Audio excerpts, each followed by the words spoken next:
Hey, I'm Ryan Reynolds. Recently, I asked Mint Mobile's legal team if big wireless companies are allowed to raise prices due to inflation. They said yes. And then when I asked if raising prices technically violates those onerous 2-year contracts, they said, "What the f*** are you talking about, you insane Hollywood ass?"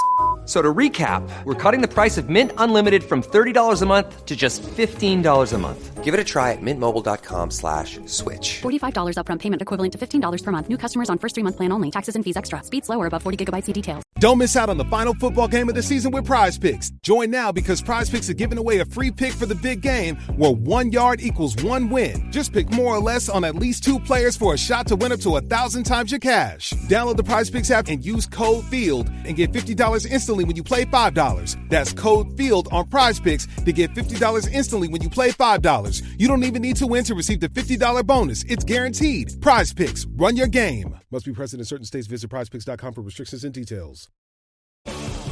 When it comes to towing, seeing is believing.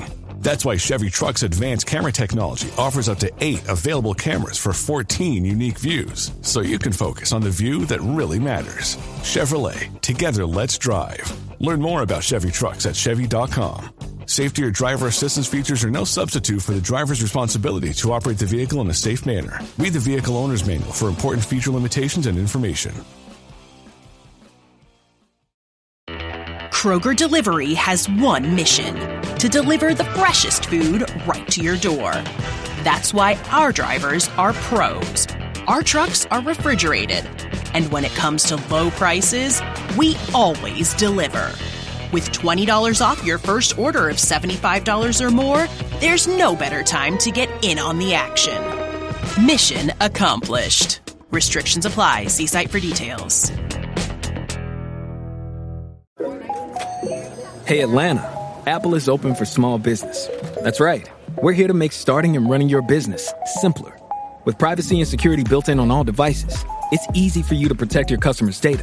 And if you need hardware or software support, you'll get advice from business experts at no cost whatsoever. So you can focus more on the soup du jour and less on, the other stuff. At Apple, we're open for your small business. Go to apple.com/small business or visit an Apple store to learn more. Welcome back to another exciting edition of the Pointless Exercise Podcast. Time to remember this crap with Mike Donahue. Mike, how are you? Good, Andy. Back from a short hiatus, apparently. Haven't done this in a few weeks, so happy to fire up the wheel again. Every once in a while, I just like to tease the listeners, make them wait. And they remember just how much they can't wait for this podcast. Our good friend Sean McAuliffe was giving me shit about not having one available, so here's to you, Sean, as I flip the bird. There you go. Enjoy. If I knew it bothered him that much, we wouldn't have done one this week. Hey, you see what they're celebrating downtown tonight over at the intersection of Kinsey and Wabash and River North, Chicago? The site of a certain restaurant. Oh, yeah. Well, I don't know. What are they hanging out at? Harry Carey's. I don't know why this is the date, but apparently now it's been a tradition since Harry died in '98, where the Weasley CEO of Harry Carey Restaurants, whatever it is, Grant DePorter, who's seems to have been around forever. Blowing up a baseball again? No, but I heard a discussion about that on the Score today. But there is this they've managed to make it sort of a thing. So I guess it would, even though it's a cheesy, dumb shit thing, and half the people that celebrate Harry don't really know that much about him. Kind of what we try to do here, perhaps, to dispel all of that. But and not that we need a reason to drink or have a toast, but I'll just offer one up to Harry Carabina. Well, when I heard the lineup, I really wanted to go because Ryan Dempster was going to be there doing his Harry Carey impression, yes. And Danny Bonerchu Parkins was going to be there. Yep, showing off his vasectomy scar. Sounded like a good time. That's what I was listening to this afternoon, and Dempster. Of course, I suffered through the interview. I think it's pretty clear how I feel about Ryan Dempster, and we've discussed how he's doing a third hack iteration of a late stage broadcaster that just really doesn't do him justice, and it's actually somewhat insensitive and dumb, counterintuitive for the Cubs to seem to honor him by celebrating this sort of dementia riddled. That the Ricketts and Marquis are just complete shitbags. That they encourage Ryan Dempster to do a insulting, terrible impression. It's not even good. It's not even a well-executed insulting impression of Will a guy Ferrell. that they apparently revere so much that they have a creepy statue of him outside the ballpark. Correct. Yeah, soaring above a sea of tortured souls. It's all. I mean, honestly, if you just came in and you saw the creepy statue, and then heard them, basically make Harry out to be a drunken buffoon, right? You wouldn't necessarily go, "Oh, they're really honoring this guy." No, that would be a charm to fend off evil spirit, basically to say, "Stay, this is what could happen. You should be horrified from this. Let this be a warning to you." It does seem to be how it projects. And just to clarify, it's not even a bad Harry Carey impression. It's a bad Will Ferrell impression of a bad Harry Carey impression. And I only say that because we've discussed it before. It's not, maybe the early Harry Carey is not subject to caricature. It's got to be the bumbling, drunken, late stage guy. But I was listening to Parkins and Spiegel today when they had Dempster on live from Harry Carey's, and they played a clip in one of the bumpers coming out of a commercial of the Will Ferrell one. And just listening to it, it's a shitty impression. I love Will Ferrell. All right, he's an icon. He's done so many memorable roles, and this is separate from my feelings about accuracy or devotion to the accuracy or how you portray Harry, but it's like he's dropping, it's almost like he's got a Southern accent at certain points. It's like not even that good of an audible impression. And I know it's a physical shtick because Harry did have a very caricature-like presentation, especially at the end of his life with the giant glasses and the wild hair. The whole thing, though, is not that spot on of an impression to begin with. Dempster does another generation's worse. So it's just shitty and more disrespectful. And like you say, the ownership just they cater to it and they pander to it, and it's just mystifying. Like everything associated with Ryan Dempster's success and survival in Chicago. He's awful. At least we have yet to have him on a broadcast, so that's good. Sure, it's coming. No, we haven't covered 2004 and 2008, but they're two of the 12 segue. 2 of the 12 seasons. No, sorry, not that segue. We have 12 left, and those are 2 of them. It's a big day for Danny Parkins. Today is the NFL schedule release day, and he has a source who leaks the Bears schedule to him just hours before it comes out. And I don't know why we're supposed to give a shit. Well, didn't it get scooped? I thought it got scooped this year. No, maybe I misheard that. Did it? I did hear that. It's stupid. The teams have known for weeks. To the point where they all do their little social media videos and get those ready for the release. And even if we already know who they're playing, and we even know if they're home or away by now, it's literally just what order are they playing the games in. Correct. And they're acting like, oh my God, this is like... He's Woodward and Bernstein digging this shit up. Right. Like, who's his deep throat? Cares. Nobody cares. Yeah. Well, yeah. Who would it be? Yeah, you're right. I don't want to go down that rabbit hole because that's not what we're doing. We could do a media segment, local media. We have very hot takes on for better or worse. That's right. Yeah, I did see though that the Bears are starting the season in prime time against the Niners. So, and that's all I looked at. And by the way, we do our own football version of this, which is a slightly different tableau. But I'm looking forward to this season because we've done the Bears, remember this crap, for 2 seasons, and we'll go through each team that they play and sometimes do reruns or skip a week if they've already done it. But there'll be 3 fresh teams, all from the NFC East this year. So we've never talked about the Cowboys and the Eagles. And actually, we've talked plenty about all those teams and especially the Redskins, but haven't devoted. So tune in, folks. If you enjoy our Bears podcast, are we going to have to refer to them as the Commanders? Did I say Redskins? You're right. In retrospect, we'll figure it out. They were the Redskins when the Bears played them all those times. Correct. In fact, they've yet to play them have they played them as the Washington football team? I don't think so. They've played them as the Boston and Washington Redskins, but never any other. Think so. The year before we didn't remember this crap. They went to DC on a Thursday night. Yeah. Yeah, that was the Matt Nagy's playoff team, correct? Yeah, good times. All right, well, time to spin the wheel and see which Cub team we are going to discuss today. Only 12 left. Yeah, there are. They're kind of spread out, too. It could fall in any number of eras still, even though there's few left. We finally caught up with the 80s. There was we did 81 last time, right? Yeah, there had been a very unbalanced, very disproportionate amount of 90s. So we got the 90s out of the way, and now we've pretty much gotten a lot of the 80s. And there it spins. Didn't mean to spin it so fast, but here we go. Oh, we're going to get a playoff team. Yes, sir. Kosuke Fukudome and the 2008 Chicago Cubs. And I made a little reference to this in the most recent baseball podcast with Dave Brown.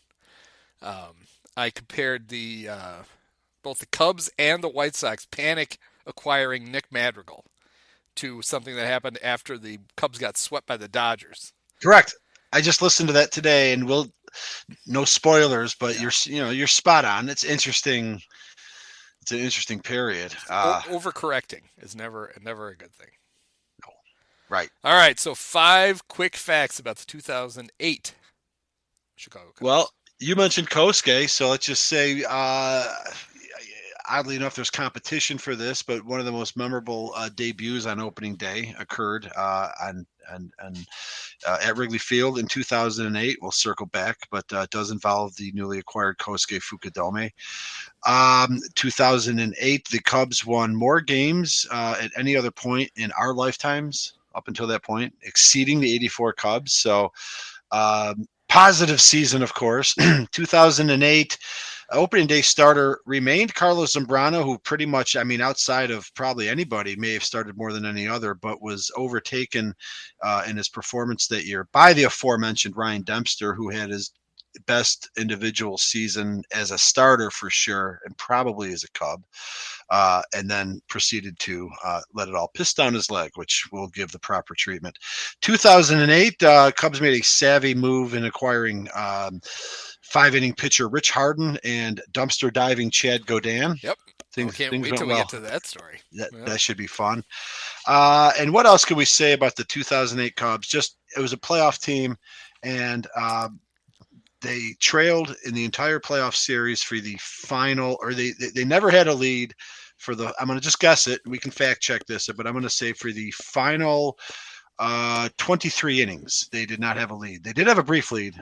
And then, needless to say, they did not advance, but it was a playoff team. So a lot of home run, right? Correct, 2-run homer. So a lot of ups and downs. So let's see what else we can uncover. It's a positive season. It was fun, but like a lot of seasons, for every team, I guess, that are fun, there can only be one at the end that wins it all. But ultimately disappointing, but really sort of particularly dispiritingly so in this instance, to the point where when I apologize myself about being out of my depth because we include the years going all the way through 2011, that the years 2009, 10, 11 are an absolute weak spot for me. I can still dig some things up out of my head, but I kind of died after 2008. At that point in my life, after that playoff series, something kind of died within me that pretty much stayed dormant until the day that Theo Epstein was hired. So that's your 2008 Cubs. And is Jed Hoyer actively trying to kill whatever that is again? Well, now we're just back to the 80s. Like, all right, now this is a pattern I can recognize. We've won the World Series. Like, it's frustrating because this is pre-World Series, obviously, right? So a lot of angst. Only 5 years from 2003, which, was so tantalizingly close, which we devoted an entire night's worth breaking down and giving it its proper place. It just never even came close to, once they got to the playoffs. So it's just, and they didn't even win the opener that day. That's the funny thing. I made a sly reference to Kosuke's debut that it is awesome as it appeared you cannot automatically say that's the greatest debut on opening day, because of course in 1994, a season that we had covered, Tuffy Rhodes had probably a more impressive debut, I would say, because 3 homers off of Doc Gooden, while not as dramatic as a game-tying 3-run homer off of Eric Gagne, is still probably more impressive. But in both instances, of course, and this will shock nobody, the Cubs lost both games. This was post-steroid Eric Gagne, right? Right. Yeah. So I was gonna inject a reference to that. Not quite as impressive as coked up Dwight Gooden. Right. Yeah, because I mean, to be fair, it's a little disingenuous for me, to be honest. I'll own this to say that Tuffy Rhodes hit 3 homers off of Doc Gooden in '94. Doc Gooden was a bit of a shell. Of course, it had been 8 years, so it's not like it was just the blow. I mean, he was a lot older. I think when you're living in the moment, sometimes it goes a little bit quicker than it seems, and next thing you know, the guys that you root for are old. But in either case, definitely in the team photo for most memorable performances on opening day in history. Now, this was a Cub team that I think the reason they were so good is they got a career season out of their backup catcher. Hank? Yes, Henry Blanco, who I'm going to do something quick here. Let's see. Okay. Viva la Hank Blanco. Who coming into this season was a career .223 hitter. That actually had come up. He really raised his career batting average. No, I know where you're going with this, but I didn't. Hank originally joined the Cubs in 2004 or 5, and at that point, when he did, he had you're the one that he taught me this. He had the lowest batting average amongst all major league players that qualified when he joined the Cubs. It was very bad. I didn't realize he was a .216 career batter when the Cubs picked him up in 2005. He had already raised his career batting average 9 points. And in 2008, Henry Blanco hit .292. Damn. With a .325 on base and a .392 slug. If he did that this year, David Ross would play him in center field every day. I like that. Your tongue-in-cheek reverence of Hank really seemed to pay off. He on that very much a positive player for the Cubs. I'm sorry, I didn't mean to. I don't know what you're talking about. Show any reveals, right? No, but he really, it worked because it's not like you glorify backup catchers, but you will also come down very, very, very hard on backup catchers. So, hi, Gabor Bako. Gabor Bako, the worst backup catcher. Baseball history. Unless he's the only one. I don't know if we've mined anyone else through these podcasts through the years, if anyone else has come up. I mean, I think for a lot of reasons, comedic, ironic, whatever, backup catchers, they can be fun to glorify. And Hank delivered, though, probably the all-time greatest backup catcher. No, Frank Nova might have a word or so to say, but I don't know. I'll put my money on Hank. They also got only 10 games out of Coy Dolan Hill. He had a robust .095 in those 10 games.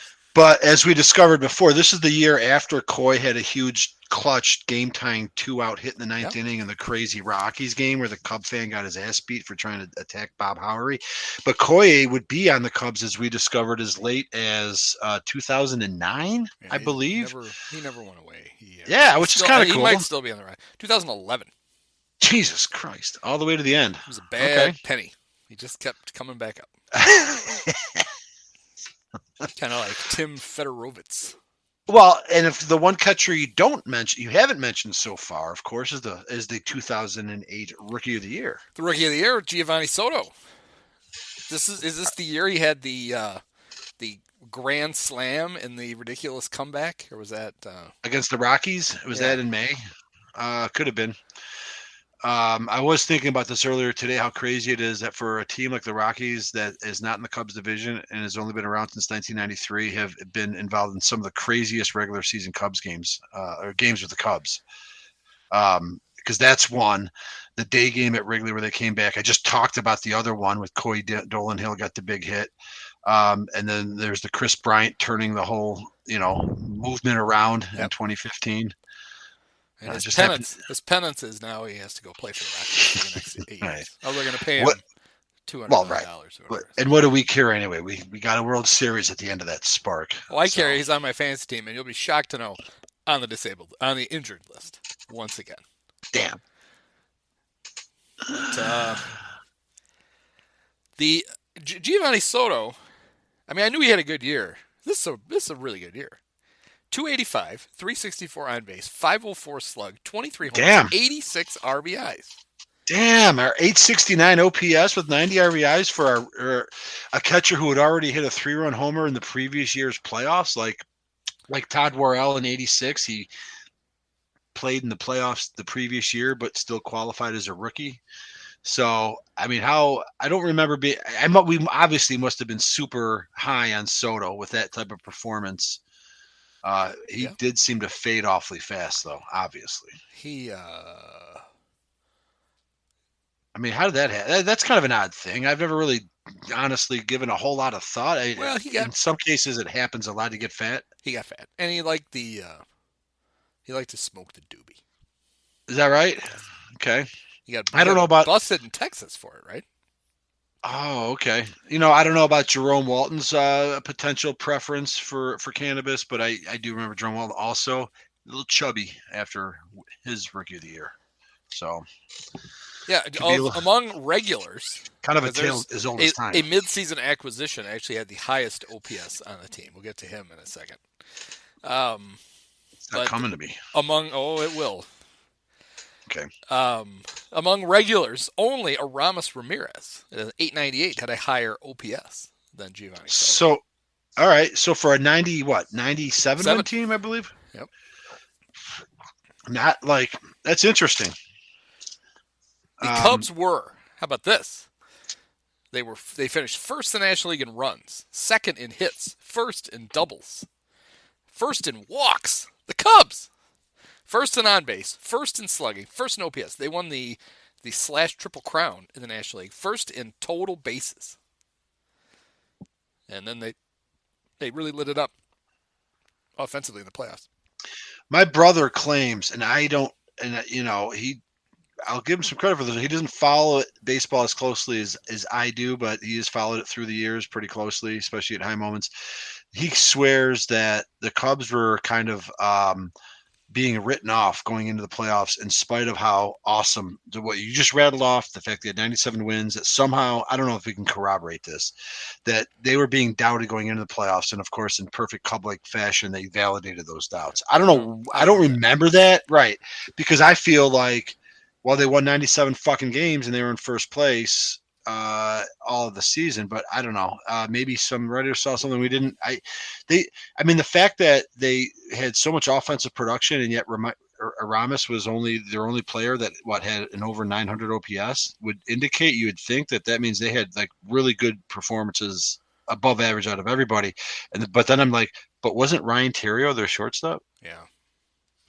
There's no fucking way. Him and Kosuke were their only regulars who had OPS pluses below 100. Okay. Soto 119, Lee 109, DeRosa 117, Ramirez 127, Soriano 120, and then even Mike Fontenot off the bench 131, Micah Hoffpower 136. That was all September. He had a grand slam against the Mets in September. So they finished second in the National League in hits, and they were first in fewest hits allowed for their pitching staff. They also led the league in strikeouts. Yeah, they were good. It just didn't translate. I think one thing that possibly had people a little down on the Cubs going into the playoffs was they were a team that felt like they were built for the regular season, not for the postseason, in that they didn't have a starting pitcher that you were going to hop on his back, as evidenced by the fact that Ryan fucking Dempster started the opener. Correct. And that's only because he had a stellar season. And he did. I don't know what his numbers were. Zambrano was their ace. Zambrano was getting towards the end at this point, which is kind of sad because I kind of feel like he should have had a little bit longer career, even though it was already far longer than Mark Pryor and Kerry Wood. And he was their opening day starter for a long, long time. But Dempster had the better year. Zambrano still had a good year, but it probably wouldn't have mattered.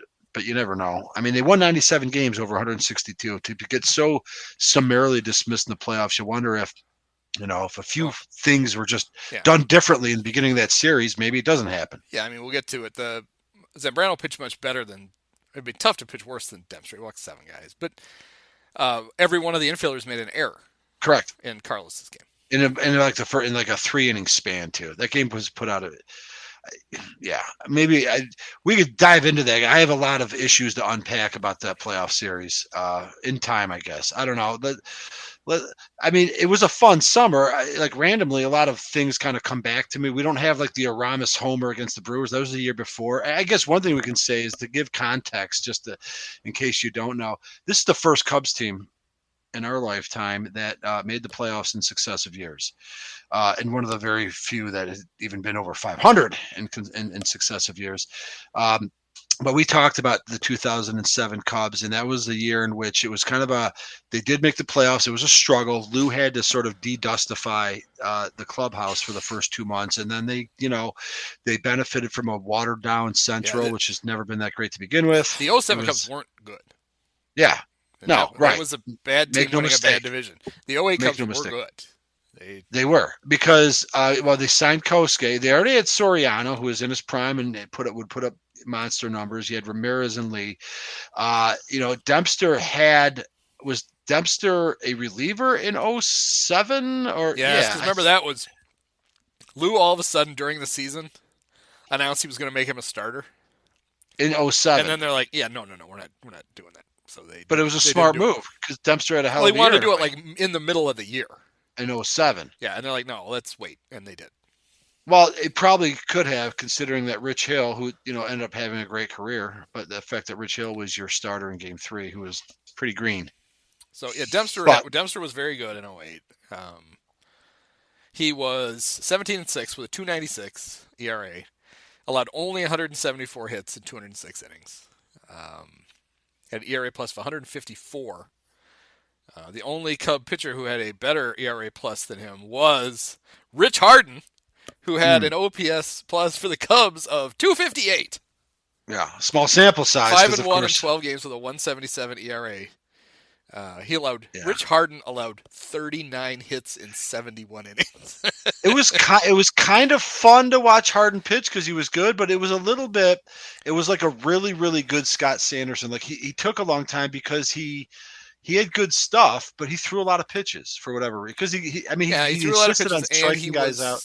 They had to put him on a pretty strict pitch count because much like Kerry Wood, once he got to a certain number, his arm fell off. And the turkey timer. Teams would just try to wait him out, knowing that eventually the Cubs were going to have to take him out.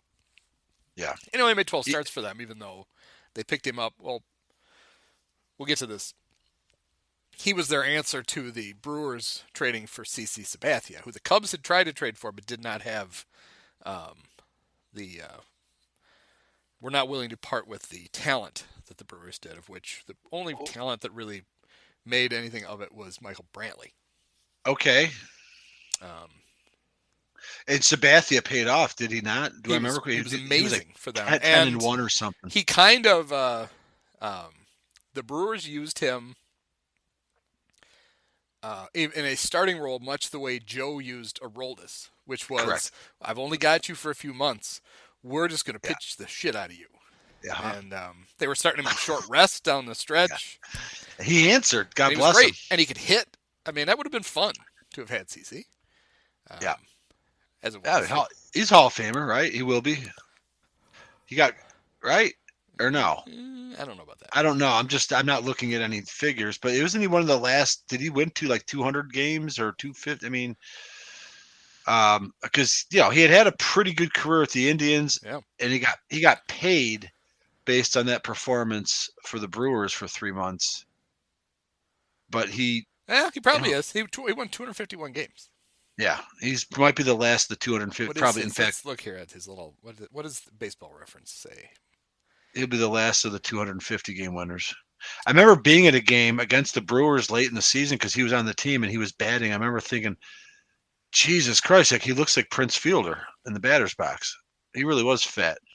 Of course, Prince was a young man. He falls below their average. Like the black ink, he's a 22. The average Hall of Famer is 40. Gray ink, 174. The average Hall of Famer is 185. The Hall of Fame monitor, however, has him at 128. The likely Hall of Famer is 100. Okay, he's Hall of Famer. His similar pitchers are Andy Pettitte, Mike Mussina, who's in, Jack Morris, and yet Yankee fans will tell you that Yankee fans would tell you that Pettit's the true Yankee, and Messina's not, since Messina didn't win a World Series for the Yankees. Sorry. Bob Tewksbury, huh? Huh? No, not Bob. You said Bob Tewksbury? No. Bob Gibson. A little sorry. difference between Bob Gibson and Bob Tewksbury. Well, Tewksbury had a couple good years. Louis Tiant, Dennis Martinez, and Kurt Schilling. Okay. That's a good crowd. You can make the case. I mean, he probably doesn't need like the equivalent of a Harold Baines of a pitcher to like propel him. He might be able to get in. While we're on it, let's look at his ridiculous numbers for the Brewers.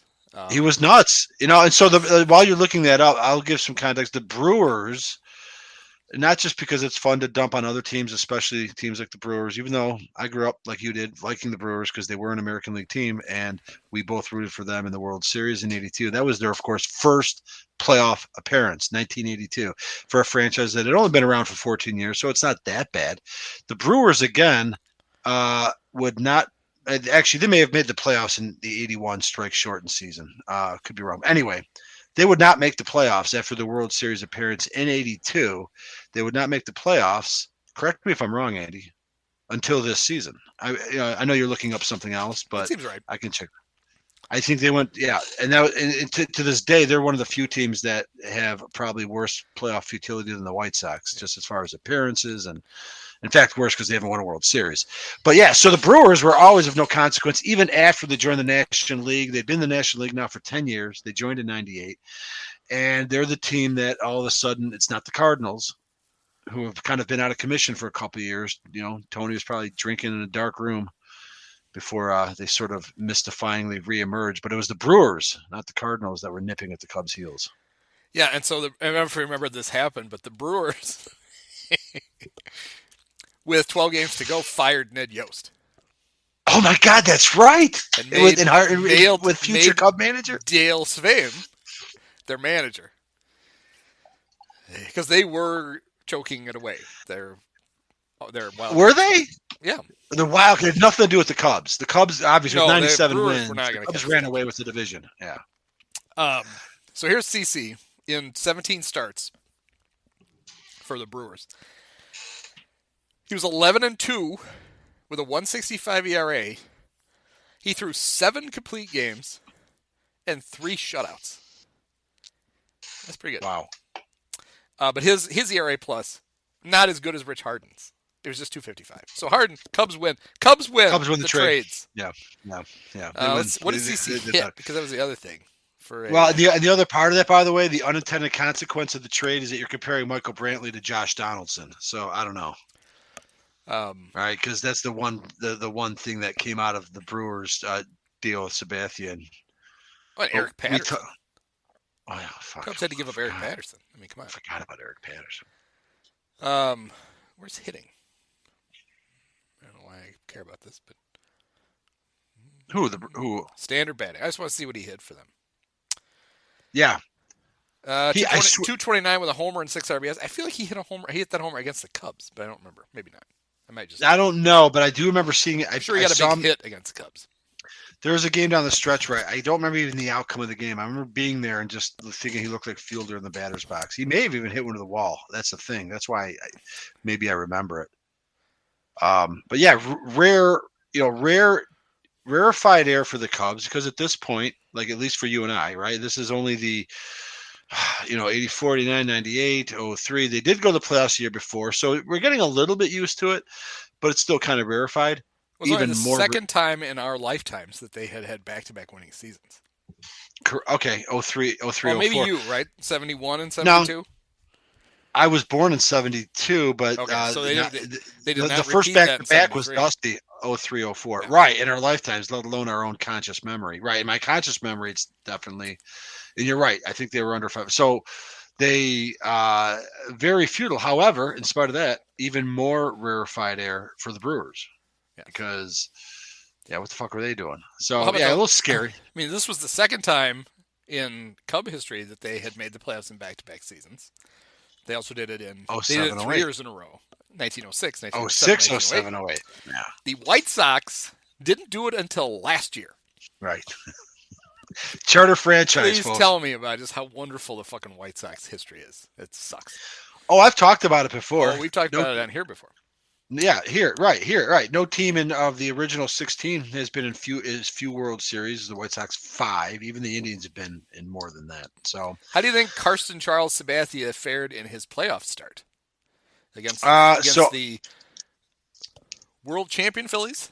No, next year. But they were on the ascension. And they are kind of a surprise team in 08, I think. But how did CC Sabathia do against Charlie Manuel, Ryan Thomas, and the Philadelphia Phillies? He gave up 6 hits and 5 runs in 3 2/3 innings with a 12.27 ERA. See, isn't baseball a fucking bitch? One and done. He had one shot. Is one bad game, right? Like he was hotter than shit. And he's got one game that's the game. No pitcher's perfect. All pitchers get lit up. And it just happened to be in a playoff game. Sorry, Brewers. How about the fact that despite going 11-2 with 165, he didn't finish in the top 10 in Cy Young voting in the National League? That's nuts. Like, only pitched half a season. We can't vote for what? Rick Sutcliffe won the Cy Young in '84. Of course, he came in late June, but because CC would have been acquired probably at the deadline, right? So he had 2 months? Must have been before because the Cubs were able to counter it. Yeah, with the Harden deal. Well, the Harden deal was, oh no, we acted too soon. The Cubs got Rich Harden. Well, the Harden deal was a good deal though because he was a legit pitcher. Yeah. All right, so here's where the Cubs are at. Kerry Wood is like at the end, sort of. Like he's been through, his arm's been blown up multiple days. He's not a starter anymore. The only way for Kerry to draw a paycheck, you can't put that right. And they started working him in. He came back from his, I think, 32nd DL appearance the previous year as a reliever for the first time. And it's like, he's got so many bullets in that arm. And, that was when Kerry stopped being a starter. And he was a really good closer, I think, in a way. I mean, you're probably looking at it now. He was an all-star reliever. Interesting. Everybody on the 2008 Cubs was an all-star. Cubs had a lot of all-stars.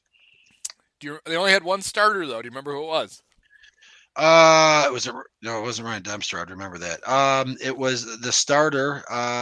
You almost put it to me. He got voted in. It's Koski. He's Koski. Yeah. So Koski. From an Asian contingent. This is like early internet. You could probably vote online in 2008, you think? Oh, yeah, I'm sure. Otherwise, how are all the Japanese guys voting for? They weren't mailing. They weren't going to the park and mailing in the ballots. Right.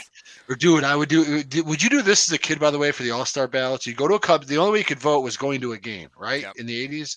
And it had to be during all the election season. And my older brother. It was like sometime in May because they had to figure out who was going to be on the ballot. Right, exactly.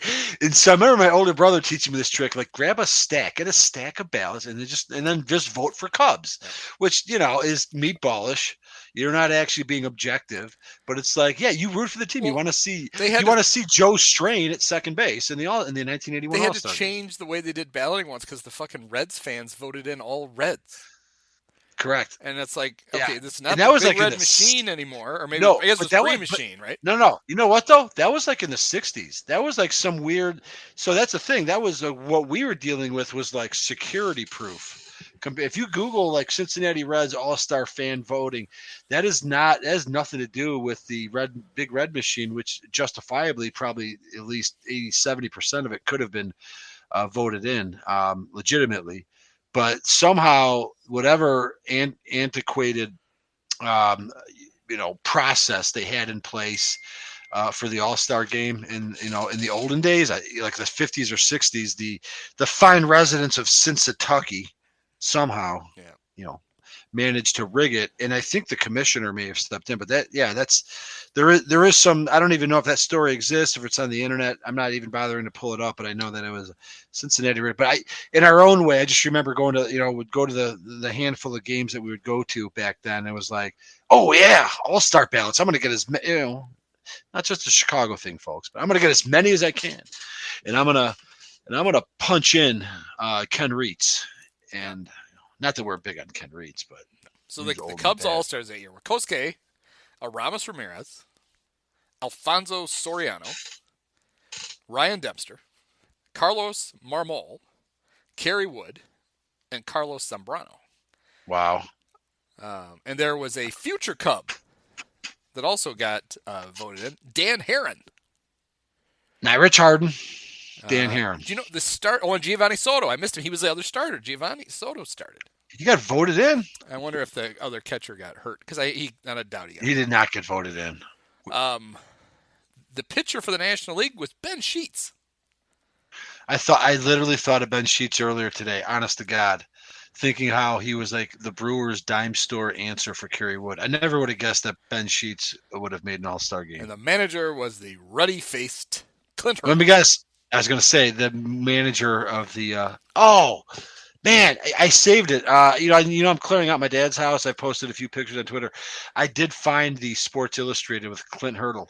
Mystifyingly unruddy as a player on the Kansas City Royals. I think I kept it. So if I go back, I'll have to take a picture. The American League All-Star team had two Cubs. One was a former Cub, and one would be a Cub the very next year. In 2009, when they started sliding, was Milton Bradley an All-Star in 08? Yes, Milton Bradley was the DH. And Rule 5 pickup Josh Hamilton was center fielder for the American League. That's a good call. Not many fans remember that Josh Hamilton was technically a Cub, right? Which would be unfair to blame Henry for trading him, because the only reason that Jim Henry acquired him in the first place from Texas after he had flamed out from his Josh Hamilton. I don't know why we're talking about Josh Hamilton, but I'm going to finish my thought. He and Corey Patterson were the top two prospects in baseball in 2000. They battled for the cover of Baseball America for a couple years. Those were your prospects, but Hamilton flamed out for drugs. He was a Tampa Bay Devil Ray. They were the Devil Rays then.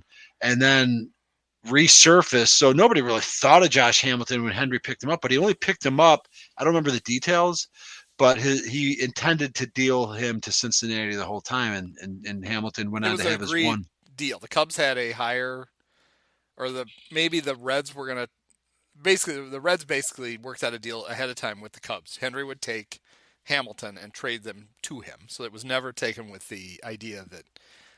Right, the Cubs had no intention. No. And Hamilton actually, had his renaissance, or he finally figured it out that one year. And was he an All-Star in 08 for the Reds, or no? He was with the Rangers by then, right? Yeah, Not the Rangers. Didn't he get traded for? It was the Rangers. Willie Mo Pena, which I will insist, I will always call him Wiley Mo, because he only had the one L.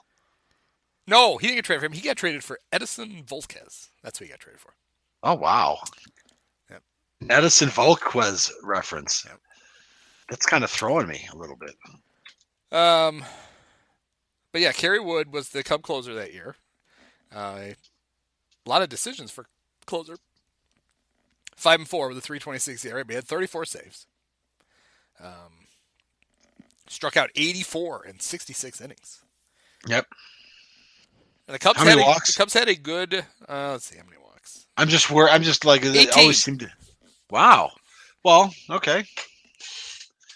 It was exciting. His control was better as a closer, because he could go back to throwing his slurve again, because he didn't have to worry about having to blow it out. Yeah. Kerry Wood, not a Hall of Famer like Gale Sayers, but I always kind of feel a little bit like, God, he had all these like white hot moments and just never quite, but by 2008, we always loved him. So, he was frustrating because of things that he couldn't control, like his health. But I remember thinking, God, that'd be a great ending. Kerry Wood, the Cubs can finally break through. And here's this, this guy that first gave us hope in '98. And, he's going to be closing out games. And sadly, of course, we'll get to it. He never got a chance to close out a playoff game. No. So, but anyway. So it must have been then, right? 2007, he told Henry he was done. He was going to retire. And the apocryphal story, at least, is that he woke up and decided to throw. See how the old arm felt before. I remember. That's a good pull, Andy. I forgot all about that story.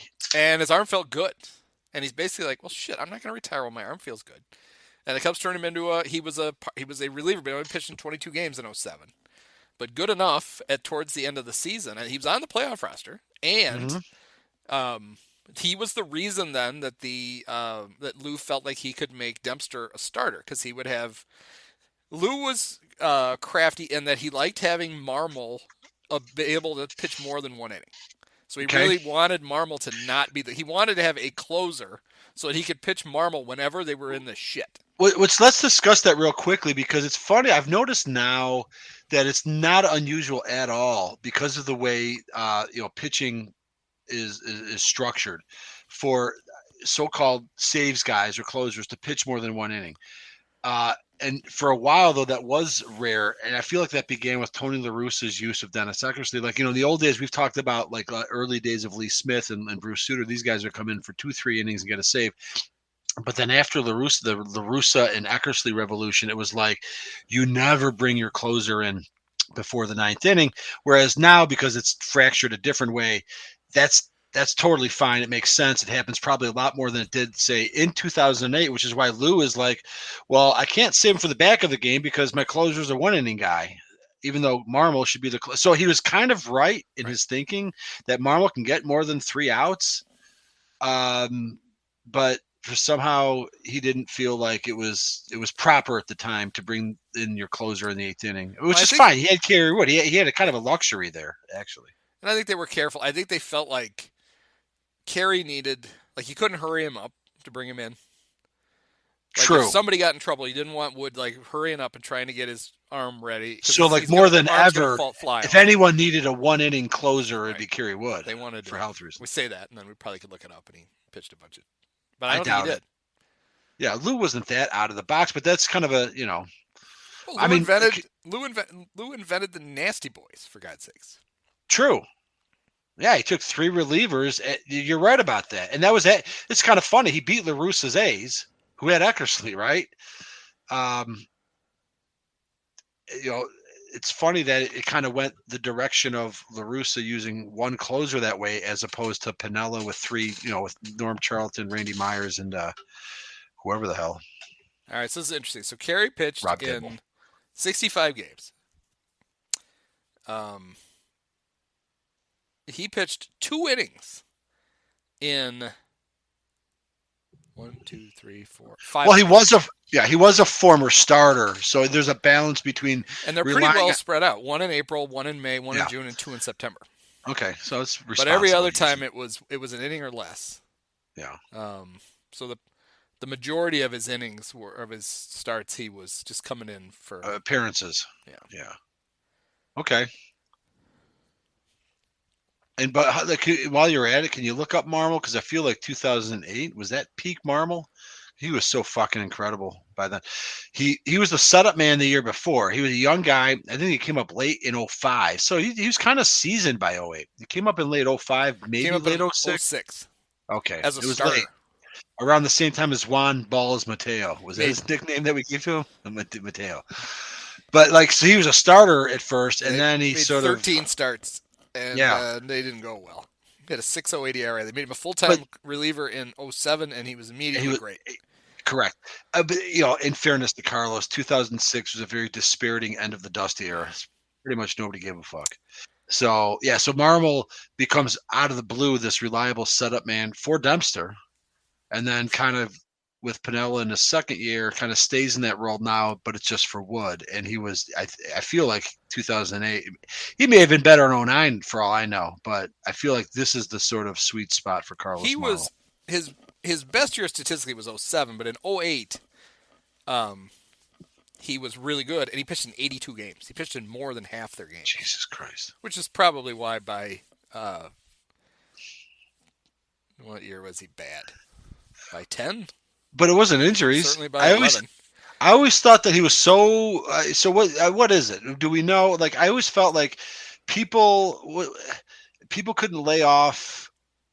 They stopped swing. He had nasty movement. He had a really strong fastball, which you need to build off. And then he threw his slider. He rarely threw it as a strike, but apparently it looked like the fastball long enough that they always swung at it. And then at some point, enough of them stopped swinging at it that then he had to throw the fastball, which was fast but not as good. And but even Ryan Theriot can hit it. So, but I mean, for all of the besmirching that Carlos Marmol gets, Once they turn him in reliever, he pitched in 59, 82, 79, 77, 75, and 61 games. Jesus. He led the National League in 2010 with 70 games finished. He had a good year in 10. 2.55 ERA. But I feel like he was starting to like walk guys. I feel like his walk rate started going up by then. He still kept people from scoring. He was throwing a lot more pitches, I feel, is my point. Yeah, his walk rate was the highest in 9. It went up to almost 8 walks per 9 innings. It had been 4.2 in 08, so it almost doubled, which is not great. His strikeout rate stayed consistent, but then in 2010, he struck out 16 batters per 9 innings. Is that good? That seems good. That's incredible. All right, so I'm glad we re-examined this because in my head I've kind of got my own ill-informed Mandela-affected narrative. It's not necessarily. But 11 was the year that he accurate. pitched the fucking Cardinals into the playoffs. Right. We can't forget him. Yes. No, we cannot. And I guess we've talked long enough. We've talked around it. We need to talk about a Cardinal who the Cardinals had traded away. They traded him to the Padres for Ryan Ludwig. Yep. And the Padres took one look at him and went, "No, you're bad." And they waived him. And Jim Hendry said, "I like the cut of this guy's jib. Cub fans love him. Let's bring him in." And the Cubs signed Lassie, Jim Edmonds. And Jim Edmonds, in 85 games for the Cubs. Well, I want to see what he did with it. Here's done. the thing. He was completely done. No, but he all right. With the Padres, he hit 178 right, with 265 before he on came base. to the Cubs. Right. And I do not feel good about defending Jim Edmonds, especially to you. But I got to tell you, yeah, I think you might be willing to give him some grace here. He did perform for the Cubs, which in effect you probably at the end enjoy because that would kind of stick it to the Cardinals in some small sense. I don't know. Oh yeah, Cardinal fans were pissed that he was a Cub. It really bothered them. He was a trader before Albert Pujols was a trader. TRADER. So that's good. My one Jim Edmonds moment as a Cub, you could say that it didn't even happen in a Cubs uniform, but he was a member of the Cubs. But he hit a walk-off against the Braves on a weekday, but they happened to be wearing the 1908 uniforms. But he was a whale, right? No. Was that? Yeah, it might have been. I thought they had the Whales uniforms on. It was against the Braves. He also had at least one home run in that ridiculous comeback against the Rockies. He did. Okay, yeah, the one that I feel two. Well, let's pull that game up, but also there's the other. I'm just going to drop it in the box. But so you're talking about the game that you think Soto hit a grand slam, but also DeRosa I thought did some crazy things. But I found a game that was on June 12th, 3-2 in the bottom of the 11th. I guess our guy Edmonds, and of course Baseball Reference is going to tell you that Edmonds tied the game in the 9th. Well, yeah, we remember the game with the weird uniforms. I mean, that's well, Baseball Reference won't tell you that, but they were wearing the, and I don't know if it was the Whales or the 08 Cubs, but you seem to nail it. I bet you you're right. So Edmonds tied that game in the bottom of the 9th with a one-out homer off of Blaine Boyer. A game that was eventually won when one of my favorite ways to end a game, and I talked about it when Ray Sanchez ended a game when Rob Dibble hit him with the bases loaded. But Reed Johnson got hit by a pitch by Jeff Ridgway, which scored Aramis Ramirez, in which after the game the Cubs were 43-24, sitting pretty. They knocked off the Braves, but that was the one game. It's the one game I think of when you bring up Jim Edmonds as a Cub. I thought he walked it off with a win. Turns out he tied it. That's why I'm glad I do this. And I can put one in the books. We don't have to talk about Jim Evans as a Cub again. Let's talk about that fun. Well, no, before you jumped all over me, I was going to say he was done with the Padres because he was 178, 265. The Cubs pick him up, and it's like, why the fuck are we wasting our time? Right. This asshole who I despise probably amongst all the Cardinals. And in 85 games, he hit 256 with a 369 on base and a 568 slug. His 937 OPS was the best he had since 2004. That's awesome. All right. So how do you not like Jim Edmonds a little bit for doing that? As much as he was the reason that we hated the Cardinals. He got a moment that I'm sure he enjoyed. The Cubs clinched the division at Wrigley against the Cardinals, and Jim Edmonds caught the final out. I was about to bring that up. Thank you for doing it. You're right. Yeah, had to be sad. I mean, I don't know if he had any. Well, of course he'd have animosity towards him because they cut him at the end, so he wasn't ready to stop playing. They didn't cut him; they traded him. They got rid of him for Ryan Ludwig. That's funny. So he was motivated to show him up, even though he had won one World Series with them. Yeah, it was. We had to sort of resolve all that. Like first we got him, and then he doesn't suck, and then okay, all right, that's good. It kind of worked out. So. But I think they would have been fine had they not picked him up because they could have just continued to play Felix PA and Reed Johnson in center field. I'm sure that would have worked out great. Yeah, and even though like we burned out on Corey Patterson, a lot of us were still pretty excited about Felix PA, and he was even less impressive than Corey Patterson. I mean, the best thing about Felix was between every pitch, he completely grabbed his balls. Like, well, no, was that it? Hand almost basically rubbing his taint to the Wasn't point he where see who he was put under the IL. Who was doing games in 2008? That would have been they were on Fox that's Sports, Chicago. No, that's still, or is that. Oh, well, it was Len Casper first of all. Len Casper. Well, I know who the announcers were. Bob Brunley, but yeah, I'm just saying whatever the network was literally had to start. We noticed this. They zoomed in on Felix above the waist between pitches. Because it was, they didn't want to, get FCC fines for him enjoying his junk. Yeah, he got hurt, right? Didn't he get hit in the for balls? a twisted testicle? Yeah. I found an article. It says Lou Piniella is calling Paul Sullivan's gingerly referred to it as a personal problem. But the award for most delicately tiptoeing around the issue goes to the AP, which referred to the injury as an outpatient procedure for a minor groin injury. He had missed time because he was suffering from a twisted testicle. Yeah. Now, this is just the Chicagoist, which is sort of a blog-based, but it's a news aggregator, so it's basically, should be somewhat journalistically checks out. But, yeah, so... I only believe things if they were on Chicago Now. Well, but that's wow. There's Sarah a reference. Spain wrote about it, or Jimmy Greenfeld, which might have I believed. Otherwise, no, I'm not believing any of that. Good call. I'm wondering if the local Chicago Red Eye was being read in 2008. Probably. It could have been. I just think that's almost too much on the nose that Felix PA kept grabbing his crotch between at bats, and then he would later be officially placed on the disabled list for twisted testicle. So some jokes just write themselves. So was 2008, was that the year? Yeah. This would have been the first of two huge franchise-changing end of spring training waiver claims that the Cubs made. 2008, end of spring 2008, and both of them came from the Blue Jays. 2008, the Blue Jays gave up on Reed Johnson, and the Cubs snatched him, and he was a very useful player for them. And then a couple of years later, they waived Luis Valbuena.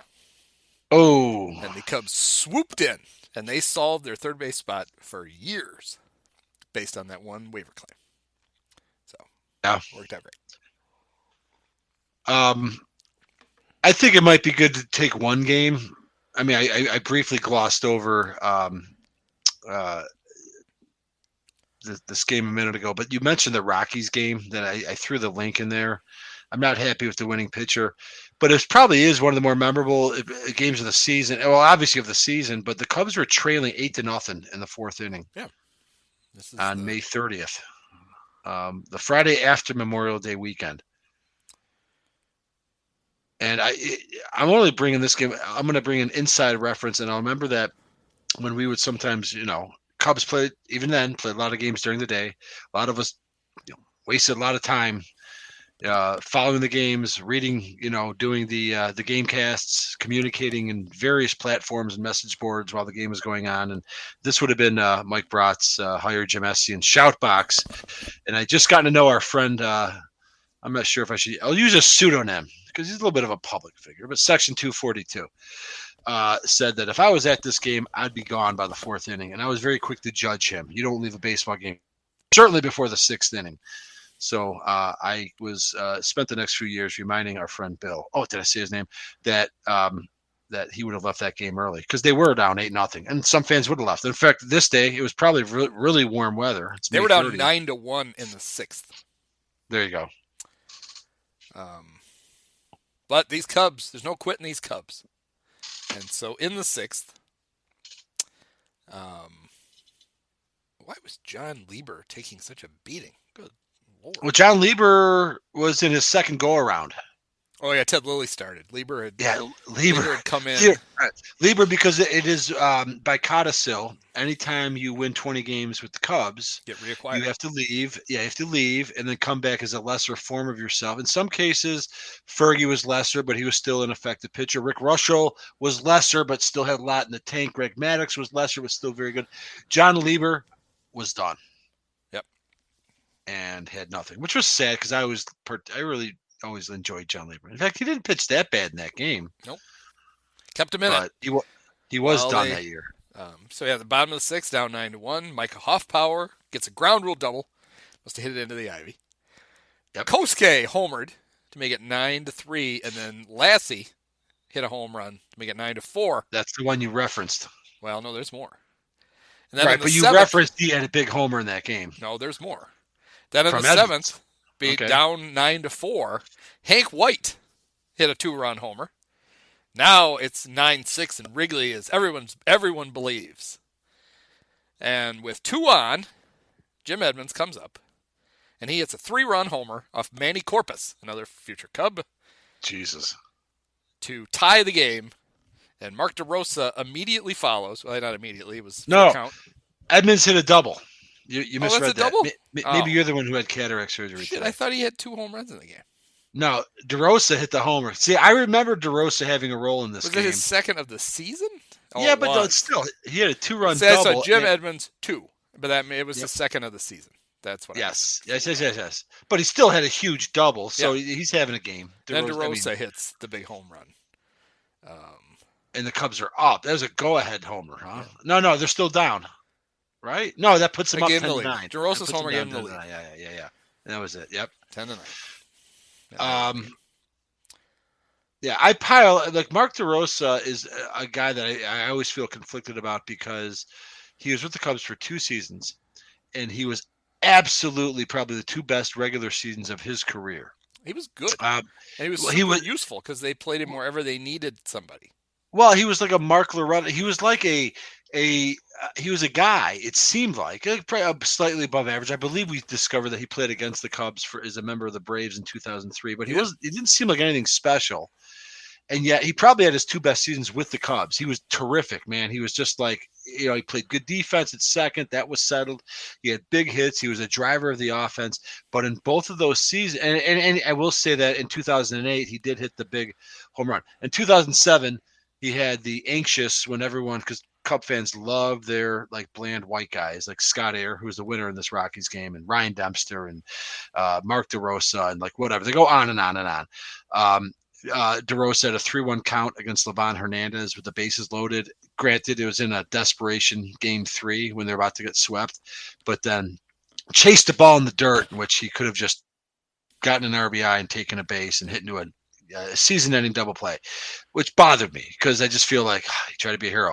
In 2008 is another great season, and then we'll get to it. We'll get to it in the playoffs. We'll talk about it in a minute, but he made probably, I think, what the most crucial of the 4 infield errors. Yes. And I just feel like, God, you were so good during the season, then you just you shit the tub in the playoffs, and yet nobody's going to remember that because you're white and you're friendly and you have good teeth, and you're welcome back like Ryan Dempster, but we can yell at Carlos Zambrano at the meantime. Anyway, well, this is kind of the DeRosa. The irritating thing was his 4 best seasons came right in a row. 06 with the Rangers, which is the season he used to sign the free agent deal with the Cubs.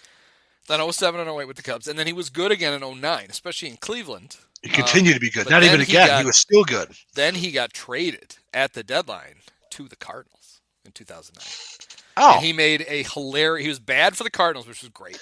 And he made a hilarious error in the playoffs where he threw a routine ball into like the 14th row. And that was, I believe it was the same game. I know it was the same series. I believe it was the game where Matt Holliday lost a game because he got hit in the balls with a fly ball. Right. Ryan Franklin was the pitcher. Yep. Ryan Franklin, whose nephew is a top Cubs pitching prospect, by the way. Oh, who's that? And they're on Cole Franklin. Okay. And the Good to Cubs know. only have top prospects. So, It's going to be great. I can't wait. So DeRosa shitting the tub for the Cardinals is almost like the inverse, but similarly valued proportion of Jim Edmonds. Yeah, it was The perfect. only thing that would make it exact would be if Jim Edmonds sucked for the Cardinals and then did this for the Cubs. So the thing that made it irritating was the only reason the Cubs traded him. Lou was pissed because DeRosa was a useful player. DeRosa in both years with the Cubs played every position except for pitcher and catcher. He even played center? Lou played him everywhere. He played all three outfield spots. I know he played a lot of right every and infield. Even shortstop once in a while? All right.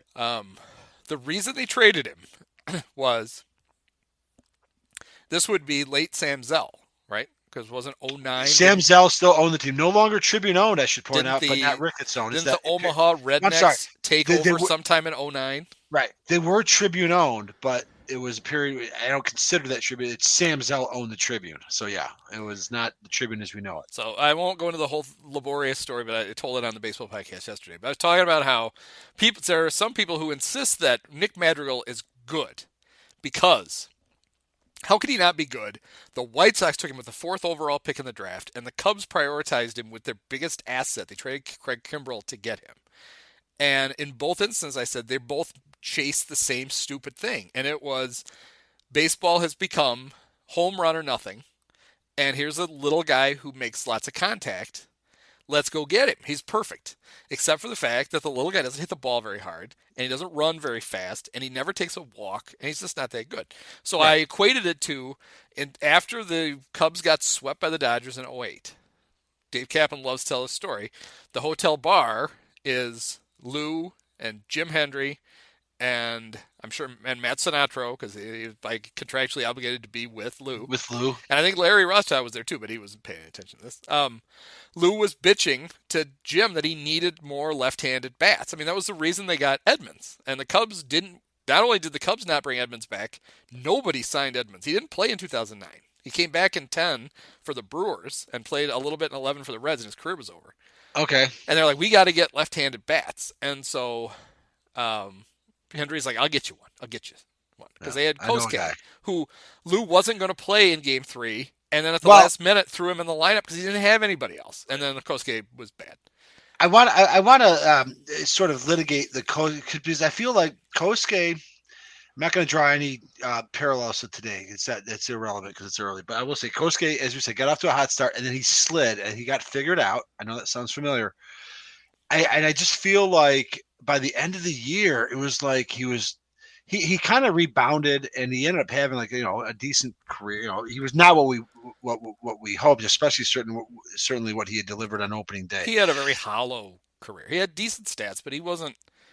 But I feel like he either got figured out or whatever. They got off to a hot start, gave the Cubs a spark, and then he was like just twirling himself into the ground by the end of the season. With that ridiculous, weird, loopy swing. Right.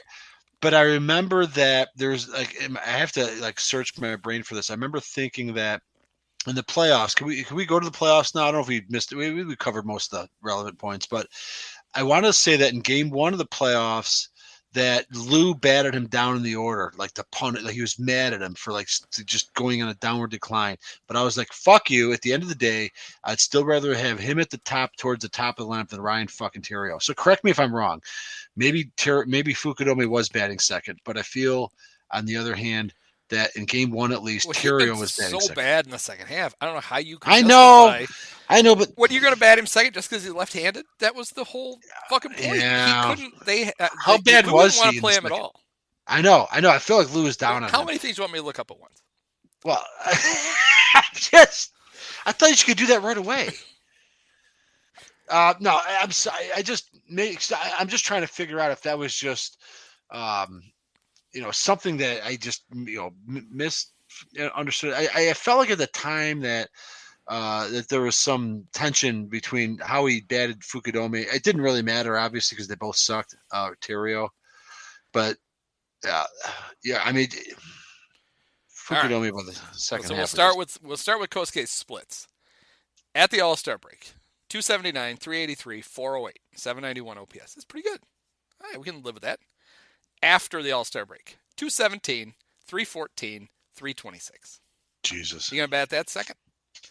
In August, 193, 293, 253. In September, 178, 289, 289 or 289. God damn. Yeah, I don't know what I just thought maybe the playoffs would spark him. I'm sure there's an argument that can be made that Lou screaming at him all the right, time in English probably didn't help.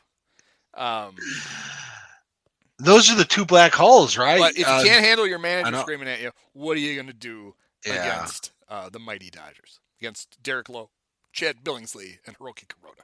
You're screwed. Wow. Chad Billingsley, God, I don't remember Kuroda. Started game 3. How about this? All right. Here's the batting order. Game 1. Alfonso Soriano in left field. Kosuke Fukudome in right field. So maybe I had it backwards in my head. Derek Lee. So you were probably mad that he was batting that high. That's it. See, happy because in fairness to me, by the time 2008 rolled around, I was 36 and I'd been drinking for a long time. Unlike 1983, or 82, where I'll tell you that Bump Will's, hits went out on Mario Soto right away. My memory can get a little bit fuzzy, but I know that. So I remember thinking that Lou got cute. So it was the opposite. It was that he thought that Fukudome would turn it around, and he absolutely Kosuke rewarded Lou by absolutely continuing to twirl himself into the ground. So I think I did some revisionist history because I've spent so much time subsequent to 2008 hating Ryan Theriot that I maybe convinced myself that I always hated him. But I guess at the time I was probably advocating move that Ryan Theriot to second. Because his name's the Riot. Yeah. I want to say if we get to the 4 errors that the whole infield made behind Zambrano's, that I can describe Theriot's, and his is the one that aggravates me the most. So to finish the story that I was telling before I had to look up all the coast, which we do. So they're sitting in the hotel bar, and Lou is yelling at Henry to get him a left-handed bat, and Henry says, "Fine, I'll get you one." He gets his budget for next year, and remember the Cubs had been artificially inflated in 07 and 08 with Sam Zell cash because he wanted to be able to sell him. Well, now they made the playoffs 2 years in a row, and Sam's like, "Nah, stop, we're not spending any more money. I'm about to sell this team." So they had to trade someone to open up to free up some money, and they traded DeRosa in what should have been a really good trade. They got Chris Archer as part of the trade from the Indians. Hey, that's a pretty good deal. Then in a panic deal a year or two later, a Cub team that was no longer contending traded Archer to the Rays for Matt Garza. But may still have been Jim Henry, I believe. But it was. Okay. Oh, it was and so they opened up money so that they could go out and sign Milton Bradley. Yep. And we all know how that goes because we've covered the 2009 season, which is basically we've said more than there should be said about Milton Bradley because we pin a lot of the failures in the 2009 team on his presence.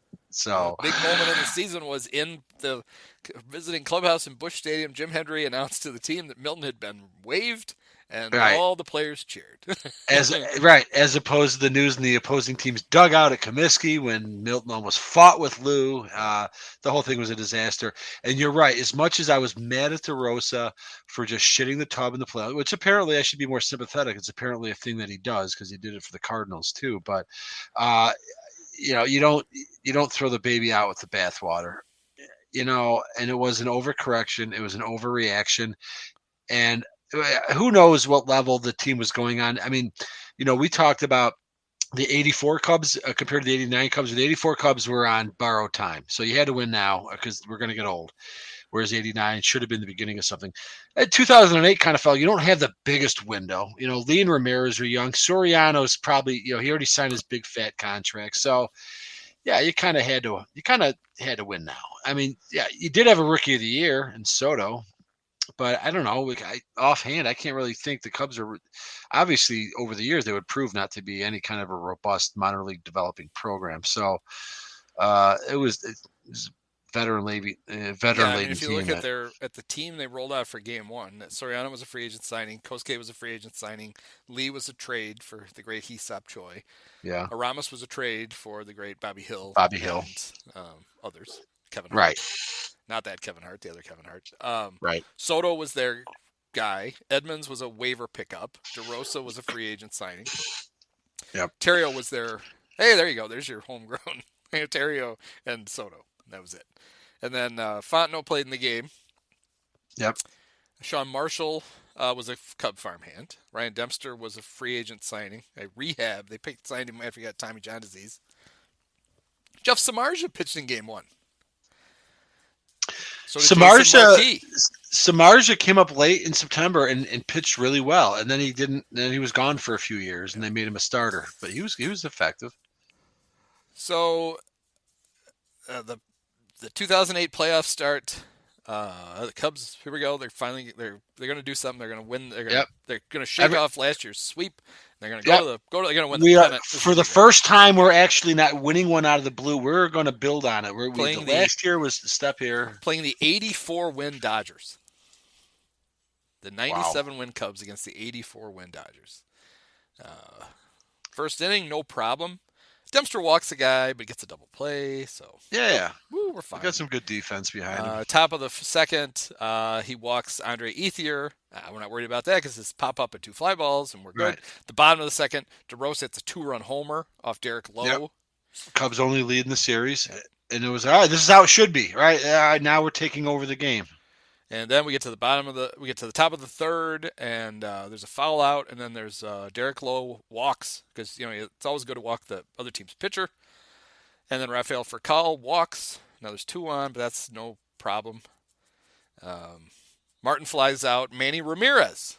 Oh God, remember that? The Dodgers only made the playoffs because they picked up a puffed up steroided Manny Ramirez, and then he's going to hit a home run in this series off the fucking plate. Well, after it was over, but but still, right. It was like late in game 2. I know. Bases loaded. The single is to Terrio, so God knows what happened there. But Dempster comes through. He strikes out Andre Ethier, so we're fine. Yep. Doesn't walk anybody in the 4th. So there you go. So that's not the James Loney inning. So he actually loaded the bases. So we get to the 5th. Cubs are still up 2-0. And he gets Derek Lowe to ground out. Doesn't walk him this time. And he walks for call. Martin flies out. Then he walks Manny Ramirez. And then he walks Andre Ethier. And then on a 1-2 pitch, he gives up a grand slam to James Loney, who probably hit 4 home runs that year. Then he gives up a double to Matt Kemp, and Ryan Dempster's night is done. And his line, our Game 1 starter, the ace, goes 4 2/3, 4 hits, 4 runs, 7 walks, 2 strikeouts, and a home run. That's almost more humiliating than Greg Maddox's 109 pitches. He threw 52 balls. What a shithead. Believe me, if he was black or Hispanic, he would not be being celebrated at the southeast intersection of Kinsey and Wabash. That's ridiculous. How the fuck did we forgive this guy? Now, again, we haven't covered 2004, but he did a similar thing 4 years earlier, which pitched the Cubs out of the playoffs. But for the record, let it be stated that Ryan Dempster, gifted with a 2-run lead. LaTroy, who deserves to wear a lot of shame. True. Right. Wears that shame and does not deserve that. No. Dempster unscathed. He gets a gig. Fine. Whatever.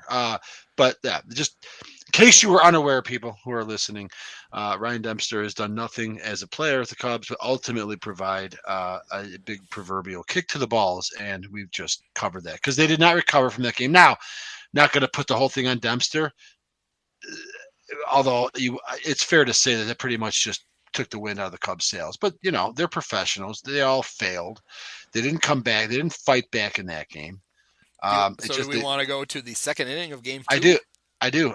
Was it all in one inning that the infield made errors? Jesus Christ. If did I somehow underestimate I don't think so, but it was all pretty early on. So, scoreless game in the second. Andre Ethier leading off for the Dodgers. He singles to right. Loney singles to shortstop again. There's a lot of that going on. So runners at first and second. But Zambrano strikes out Carlos. When you employ an actual Muppet at shortstop, you're going to get somebody scurrying to cover balls but not be able to throw them. And then with 1 out and runners on first and second, another future Cub and the son of Three's Company star Blake DeWitt, came up. Nice. And he hit a ground ball to Mark DeRosa. Yep. So I do blame DeRosa because that ends the inning. Yeah, should have been a double play. Instead, 4-6-3. Ethier scores. DeWitt is on first and Loney's on second. Yeah. Casey Blake comes up and he hits a ground ball to Derek Lee, and Derek Lee gets it. E3. So now the bases are loaded. Zambrano strikes out Chad Billingsley, so we're fine there. But then Rafael Furcal singles. With a bunt single to second base. Scores James Loney, and the bases are still loaded.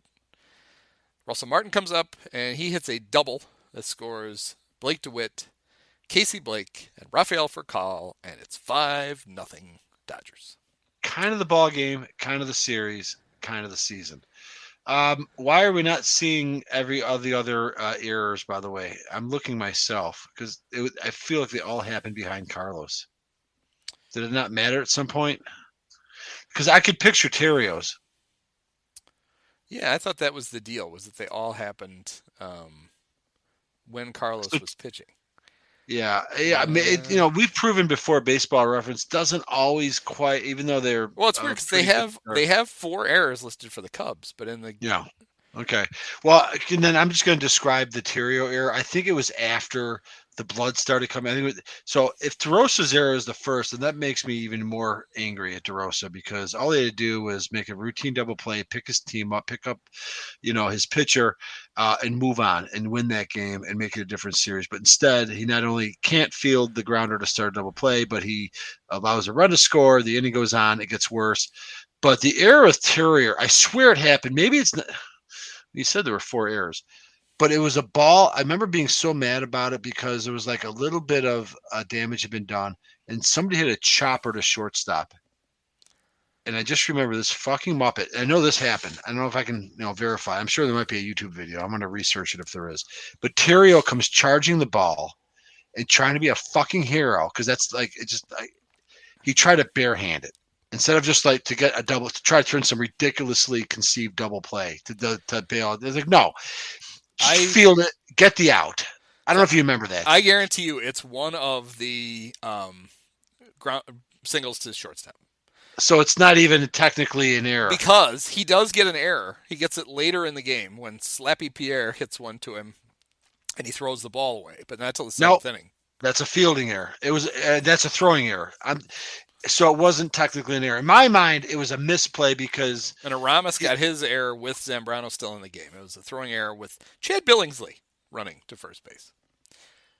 Oh, God. Yeah, I mean, everybody should have. There's no one person. I mean, Ryan Dempster, Mark DeRosa, Ramirez, even Zambrano. I mean, it's hard to ask a guy to just shake it off when they keep crapping especially when it's behind you. That's like the worst possible Cub. Right. I remember like watching in admiration how well he kept his cool because we all knew how Carlos was by 2008. And I remember thinking like, okay, couple errors. He's not losing his shit because he would like show up like Todd Walker. He would like show up his teammates, which is not cool, but it's still funny. He's emotional. And I remember like how impressed I was that Zambrano is keeping it together. Like everyone's like kind of watching. Oh, is Carlos going to explode? And he kept it together. So it wasn't on him, but everybody. It was a team effort. I mean, a team that won 97 games and they got completely pantsed by an 84-win team. It requires a lot more than just 1 or 2 players. Team effort. So the Manny Ramirez home run off home plate was in the 5th inning off of Carlos. That made it 6-0. And that's the 500-footer you referenced, right? And then Matt Kemp doubled in a run off Neil Kotz. Just depressing. Cubs finally got on the board. Jim Edmonds doubled, scored Mark DeRosa. And that cut it to 7-1. Cubs are right back in it. No.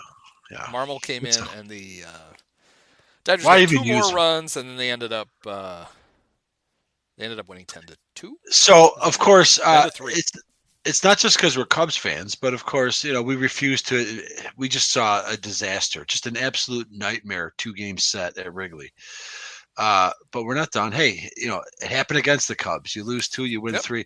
I remember the aforementioned Mike Brotbad Kermit, like really trying to rally with one of his articles, kind of like you did after the Bartman game, where, hey, come on, we got this. It's like, hey, we're down 2-0. We're a better team. All you gotta do is win 3 games.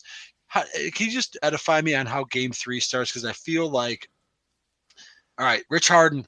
All right, you're our guy. Let's turn this around. Let's shock these fans of LA. And I feel like that game ended in the first inning. It was like they just quit. I don't know what the Cubs did in the top of the first. With 2 outs, Derek Lee doubled and Aramis walked. So Soto comes up with 2 on and 2 outs, and he grounds out to third. Okay. Harden pitching the bottom of the first for the Cubs. Got for call to pop out, but he gave up a double to Russell Martin. Manny singled. So runners at first and third. Strikes out Andre Ethier. He's just got to get James Loney out again, and we'll be fine. Loney doubles, scores 2 runs. The Cubs are down 2-0, and they would eventually lose 3-1. Yeah. Their only run would come Darryl Ward, a pinch hit single in the 8th. Glad we didn't make it through this podcast. And then Ronnie Cedeno got the pinch run for him, and he stole second base. Wow, and he didn't get tagged. So there you are in the 8th. The Cubs down 2 runs. Mark DeRosa is batting with Ronnie Cedeno at second base, but Jonathan Braxton struck him out. And in the top of the 9th, with the season on the line, the Cubs, Terrio struck out, Kosuke grounded out to short, and Alfonso Soriano struck out to end the season. And then somebody, Kerry Wood, took a bat and destroyed the water fountain in the tunnel between the Dodgers visiting dugout and the clubhouse, flooded it, and the Cubs had to pay for the repairs. Can we confirm that Kerry was the one who also bashed Sammy's boombox in 04? We can't, but he's always been the key suspect. Because I thought it was either him or brain dead Michael Barrett. Other thing that it probably occurred to me at the time, but it's an insignificant fact that has been lost through the sands of time. But you mentioned Rafael Furcal, who the Scipio Nation had once nicknamed Furcalholic. Yep. Also the leadoff hitter a previous time in which the Cubs had played in the playoffs. He was the Braves leadoff hitter in 03. That ended much better. Forgot that he was still hanging around in 08. So anyhow, just a dispiriting finish. One thing we don't know about the Sammy boombox incident, though, was there's always a possibility that Carlos punched Michael Barrett into the boombox. And we have ruled that out, because that could have happened. What you could rule out is that such impact gave Barrett brain damage, because it's pretty clear that he always had brain damage. So there was no harm there, but... Yeah. Michael Barrett, of course, about a year and a half gone from the 08 Cubs, because the Cubs kind of got lucky there, because we talked about 07 when Zambrano punched Barrett off the team. They had no answer, and they're like trying guys like Rob Bowen, and they had had a week with Rob Bowen, and then Coy Dolan Hill, who turned out to be like a cockroach.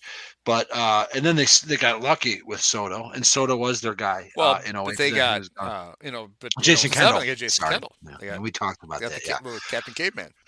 But Soto ended up being the guy, and then he was the guy there, and it's just funny how quickly that flamed out. I guess that's a tale as old as time, though. I mean, people, come and go.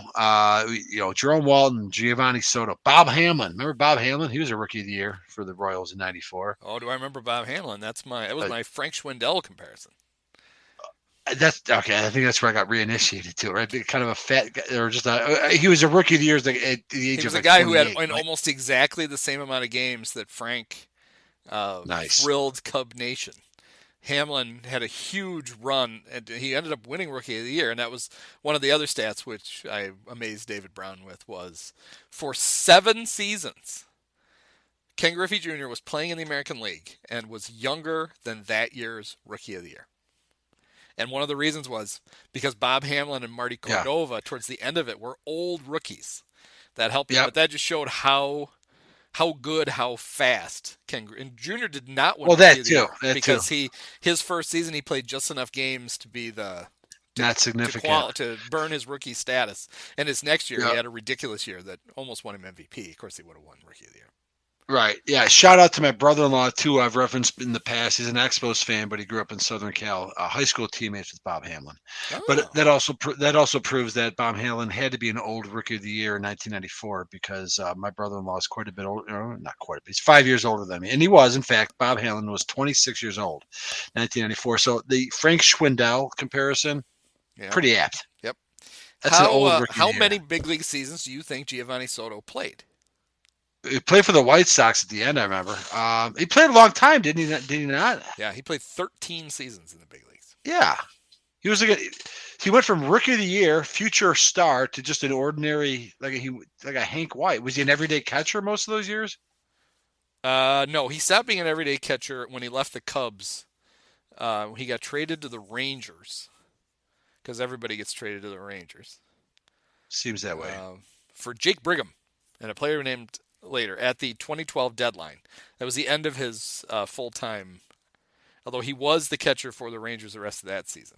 In 2010. But then he was in 12. And then after that he was a backup for the last whatever that is, 6 years of his career. So basically half and half. He was a starter. Right. And Well, he needed you can make good money as a backup catcher, and he did. Yeah, absolutely. And he's going to be in some ridiculous, like some celebrity home run derby thing. He's the Cub that's going to be in it. They have an alumni from these teams. Does he qualify? And Giovanni Soto is the Cub alum who's going to be in the home run derby. I'm sorry. What kind of like is like that's crazy. Like it's a very obscure type of a player. Is like Stubby Clapp going to represent the Cardinals? Let's see. It's a Home Run Derby X. It's a global tour featuring former players, and it's only stars. The guys who are going to be going around the world. They're going to London, Seoul, and Mexico City. And there's four of them. Adrian Gonzalez, Johnny Gomes, Giovanni Soto, and Nick Swisher. Wow, that's quite a motley crew. Yeah. So, well, Giovanni still cashing checks. Good job. Good hustle, Giovanni. Yeah, happy to hear that. You know, we haven't had too many rookies of the year, right? Like Curry was an exciting one. Jerome Walton was the first, I believe. Mark Pryor was not one. Chris Bryant was a rookie of the year. Yeah, we'll celebrate him when we can. Jerome Walton was rookie of the year. I mentioned him, yeah. Oh, he did. And for a while, of course, the Dallas Green era, we had a lot of candidates, but Patrick Wisdom was rookie of the year last year, wasn't he? No, I guess not. He did get votes. He got votes. He was almost the Bob Hamlin rookie of the year. So yeah, that's one of my takeaways from going over this team is I guess I kind of forgot like how quickly Soto fell off the map. That's how strange that seemed to be. Catchers they have a limited shelf life anyway, just by nature of their playing their position. But as you said, that's really not that unusual because it happened to Walton. It happens to guys. A little bit of success, and you kind of lose your work ethic. The fact that now the Cubs, they may not have had they've had a few rookie of the years, but they dominate the list as far as rookies of the years who either who at some point in their career played for them. Oh, like for example, Ben Grieve. For example, yes, Chris Bryant, obviously, Craig Kimbrell, Chris Coughlin. Oh yeah, Giovanni Soto. Yeah. Dontrell Willis. Was Ben Grieve not the 98 Rookie of the Year when Kerry Wood was the National League? Yeah, we haven't got Dontrell Willis, Eric Hinsky. And then the double in 98, Ben Grieve and Kerry Wood. Nomar. Yep. Okay. Almost Hideo Nomo. I remember that. They had him. He was at Iowa, and I do remember that. He wanted to be brought up, and they wouldn't bring him up at that moment, and then he left, and he was actually good then for somebody. I forget. Red Sox. Oh my God, that's right. That's right. I forgot about that. Eric Karros. Sure, 92. That was during the Dodgers streak where the Dodgers had every Rookie of the Year beginning with Rick Sutcliffe in 79. The aforementioned Steve Howe, who refused to throw me a baseball and then blew the game. 81 for the Dodgers was Fernando, and then Steve Sax in 82. And then they had another era like 10 years later where Karros was the first one, then Piazza, then Mondesi, and then future Cub, Todd Hollandsworth. How'd you forget Todd Hollandsworth from the Rookie of the Year? Oh, yeah, I did. I zipped right by him. Todd Hollandsworth. Yeah. Right before, a couple years before Karros. I'm sorry. Hollandsworth was 96. Yep. He was the end of their. He was the end of their. Right. So the Dodgers actually surpassed their 80s run by going 5 years in a row at the Rookie of the Year in the 90s. Let's see. So Jerome Walton, Benito Santiago. 87. Yeah, former Cub. Or future Cub at that point. Rick Sutcliffe. As I mentioned. Andre Dawson. Oh, that's right. Gary Matthews. Wow, I didn't know Sarge was Rookie of the Year. Does Lou Piniella count? Probably not. Well, he was Kansas City Rookie of the Year. 69, I think. Ken Hubbs. Billy Williams. Yeah. How about the Cubs had back-to-back Rookies of the Year? They did. And then Hubbs died after a second year. They also brought up Santo and Lou Brock around the same time. We mentioned that. That was a brief window where the Cubs actually had some development competency, but did Orlando Cepeda ever play for the Cubs? He did not. No. I think you've done good exhausting that. But it is exciting, like I said, when you're an actual Cub and you win Rookie of the Year, because then our hopes are high, and we have no idea that you're going to eat so many Doritos while you're baked over the course of the next 3 years that you're not even going to like Gio was motivated enough to continue to work as a backup catcher. But he obviously lost his edge where after winning Rookie of the Year, he was, no longer a starter within 4 years. That seems odd, if you ask me. But whatever. It looked like he was pretty good as late as 2010. Okay. Then the catcher is tough. You get beat up as a catcher. You do. Yeah, 2010, 17 homers, 53 RBIs, but he had an 890 OPS. Yeah. Almost the same counting numbers in 11, 17 homers, 54 RBIs, but he only had 228. He only had a 310 on base. He was falling off the cliff. A little less lucky. It was all downhill. You look at that 80. I mean, I'm looking at it now. That 08 season, that is an absolute high mark. It's incredible. It's something worth discovering or discussing somewhere else by other people, how you can win Rookie of the Year, and that maybe Joe Charbonneau would be his comp. Some guy that wins Rookie of the Year and then just never even matches that OPS, because he had an 868 OPS and never after that. He did have it. I'm sorry. My apologies. He had an 890 in 20. He was a better catcher than I remember, but even in 2010, he wasn't even qualifying for a batting title. So you can disregard it. I got to remember this now. I'm going to remember it either right or wrong. So remember the infamous. Here it is. I can pull up the box score. So the infamous wild card game in 2014 with John Lester pitching for the A's. Yeah, when everybody ran on him. And it was because Giovanni Soto got hurt. Gio was supposed to be their catcher. Soto started the game and got hurt, and they brought Derek Norris in. And as soon as they switched catchers, the Royals just started a running, because at that point, people hadn't really figured out that you could run on Lester. It's like people hadn't noticed. Jason Stark was like the only person who noticed that he hadn't thrown to first base in like a year. Yeah. But teams weren't taking advantage of it.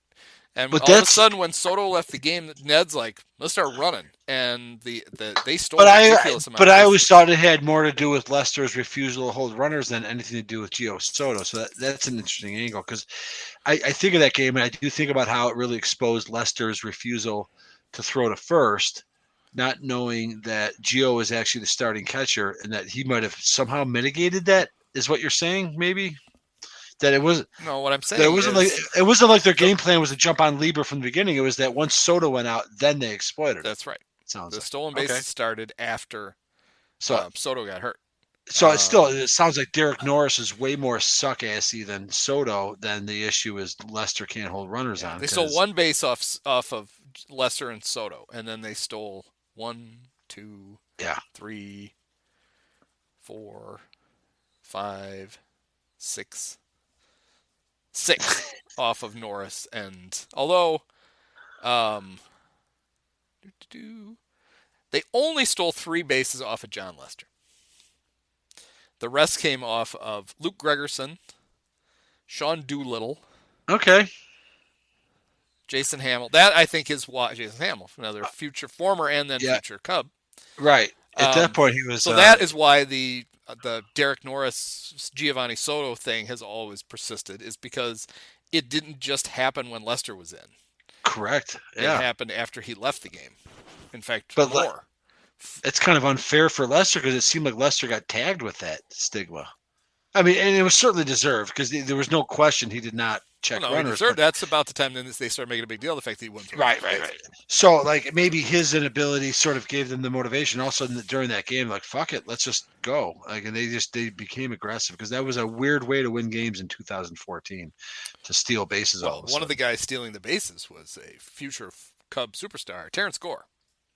Who could jump over? No, I'm thinking of Joey Gathright. I was going to say jump Terrence over. Gore is the asshole who wouldn't not swing Correct. on a full count. Correct. Don't trigger me. God damn it. I think he would have walked, and then he would have scored, Correct. and they would not have lost to the Rockies. Well, he would have walked, and then he would have been on third base like 2 pitches later. Yeah, and then he would have. We'll take our chances. The Cubs would have tied the game. We know he would have tied the game. Yeah. It's all his fault. They would have won the World Series. And all the guys would still be there. That was our only playoff game. Joe would still be managing. Chris and Anthony and Javi would still be playing for the Cubs. And Terrence Gore fucked it all up. Way to go, 2018, asshole. It was our only playoff game, and it very much felt like the 2008 playoffs, frankly. Cubs couldn't hit, and just very frustrating. And they hadn't hit for 2 months. Correct. And they had blown the game the day before against the Brewers because they couldn't hit. Yep. Well, and I referenced when Carl Edwards got traded, there was that game on Labor Day that turned that season. But we're not here to talk about the 2018 Cubs. We're here to go back a decade. There are some similarities. Or comparing them to the 2008 Cubs. Yeah, no, right. But I was about to go down the rabbit hole where Carl Edwards couldn't throw strikes on Labor Day. He's a national. I know. And it compelled me to make a comment that I'm convinced that Carl Edwards, his inability to get the 30th out in the 2016 World Series always messed with his head. Because he had a few moments, like walking Yu Darvish, the bases loaded in the next year's playoffs, and the Labor Day game. The following year, that whenever was a big moment, Carl couldn't do it. We didn't, kind of like Ryan Dempster. So let's just double bring that analogy back, because Ryan Dempster in pressure situations, and we will go again in detail when the wheel falls on 2004. But he had every opportunity to set the Cubs on the right course, a 97-win team with a 2-run lead, and he couldn't fucking throw the ball over the plate like he was paid to do. So we should wrap this up by going through the roster and enjoying some of the 2008 Cubs we haven't talked about. We did talk about Reed Johnson. This was the year of the ridiculous turned over. This was the catch in Washington, right? Where I think you're right. His cap he hit the wall so hard with the front of his hat that his bill of his cap stuck straight up. Scrunched cartoon style. Everybody loved Reed Johnson. I know. This also, I believe, was the year that he stole the grand slam from Prince Fielder on Sunday Night Baseball. Oh wow, good call. You might be right. I can't verify that, but I'll go with it. We have not talked enough about the other half of the Cajun connection, Mike Fontenot. Yeah. Fontenot had a good year for the Cubs that year. 305, 395, 514, 909 OPS in 119 games. Not an insignificant. I always kind of liked Fontenot compared to Theriot, but it is also funny how much the more things change, the more they stay the same. That you could put Fontenot on top of Theriot's shoulders and still not have a full shortstop. And today, you could put Nick Madrigal on top of Nico Horner's shoulders and still have maybe a full-sized middle infielder. So, but yeah, Fontenot, because the funny thing was Fontenot and Theriot, both diminutive, both middle infielders. Both were teammates at LSU also. The smartest man in baseball, Ronnie Cedeno, played 99 games for the Cubs that year. We talked about Darrell Ward, who the year before had a great year as a pinch hitter for the Cubs. He did not have such a good year in 2008. But, part-time player, it's tough to put up consistent numbers. He had 260 for them that year. Felix P.A. played in 43 games for grabbing his balls.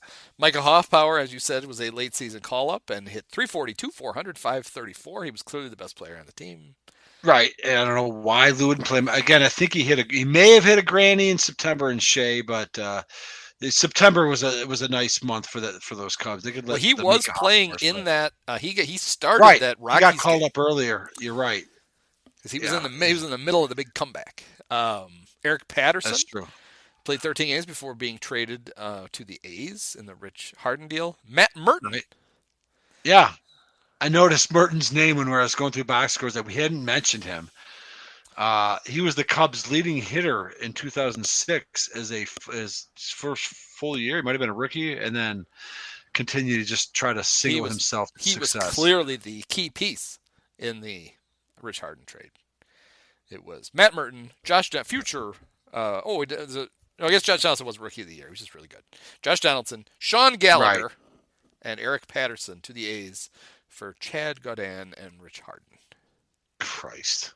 Turns out that while the Indians may have thought that the Cubs didn't have enough to get CC Sabathia, the best player traded in either of those trades was future Indian. I think he played one stretch run for them, Josh Donaldson.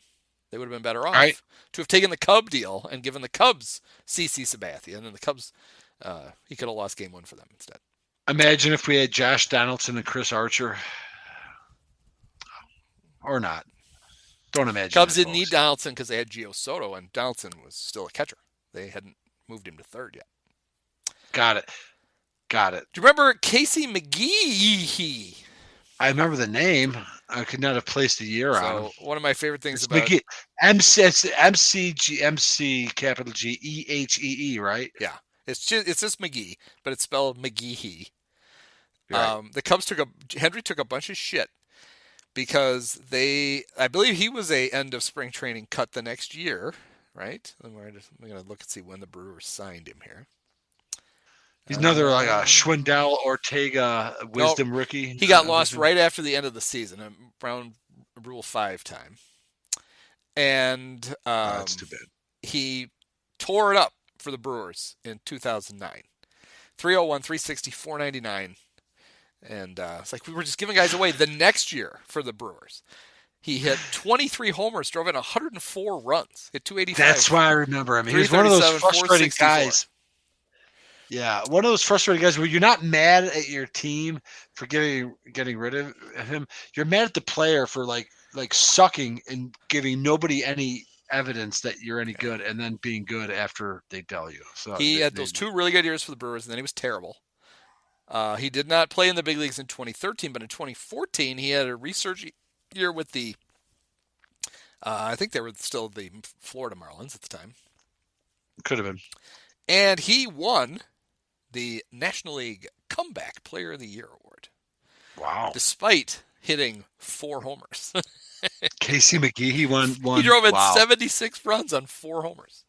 Former Cub, he had a 355 on base that year and a 357 slugging. This is former Cub generic farmhand Casey McGee, who would go on to have 100 RBIs and win a comeback player of the year. All after the Cubs released him. Unreal. Pitching wise, we didn't talk about the great Jason Marquis. He went 11-9 with a 4.53 ERA.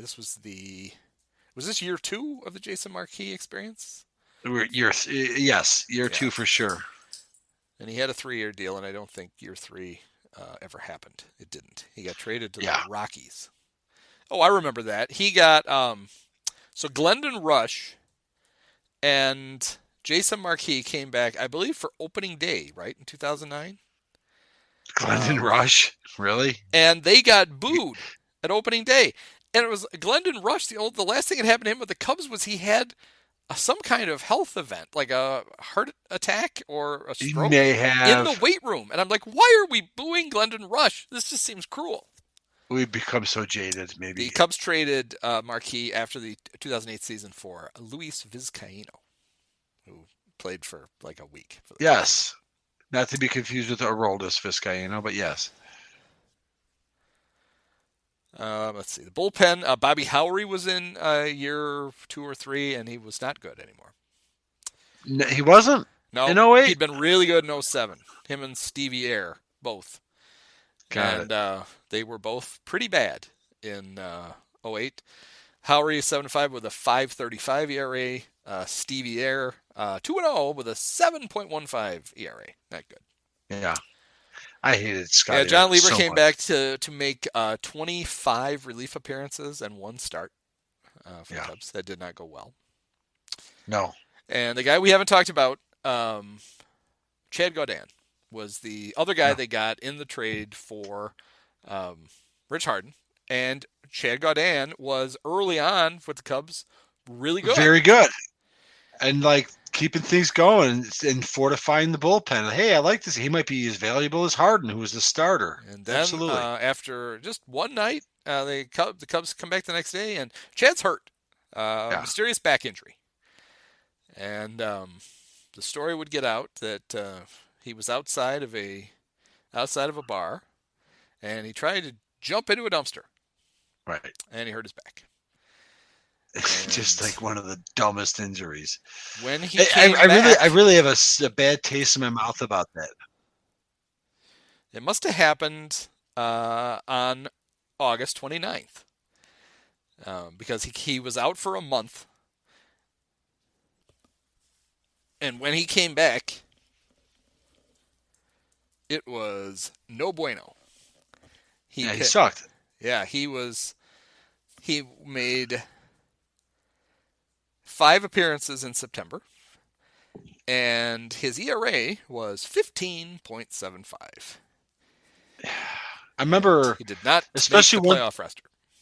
Especially once we got wind of the rumor, how angry I was. I was like, what the fuck are you doing? Like, I'm not saying you should wrap yourself in bubble wrap. You're making millions of dollars. Go out and enjoy life.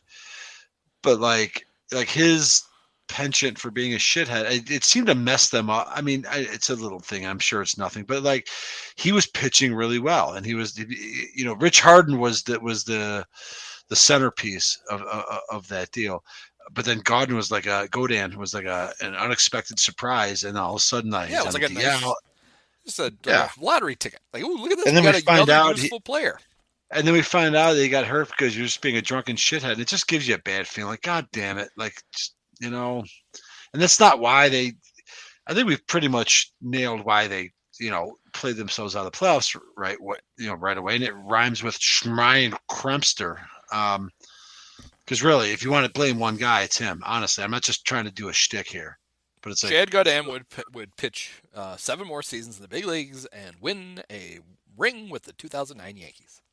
Kind of annoys me to hear that. Although he did not pitch in the World Series. By the way, I apologize. You were right. The Phillies of 2008 that knocked out the Brewers were in fact World I Series thought it was champions. because that was they lost to the Yankees the next year for Joe Girardi's only championship.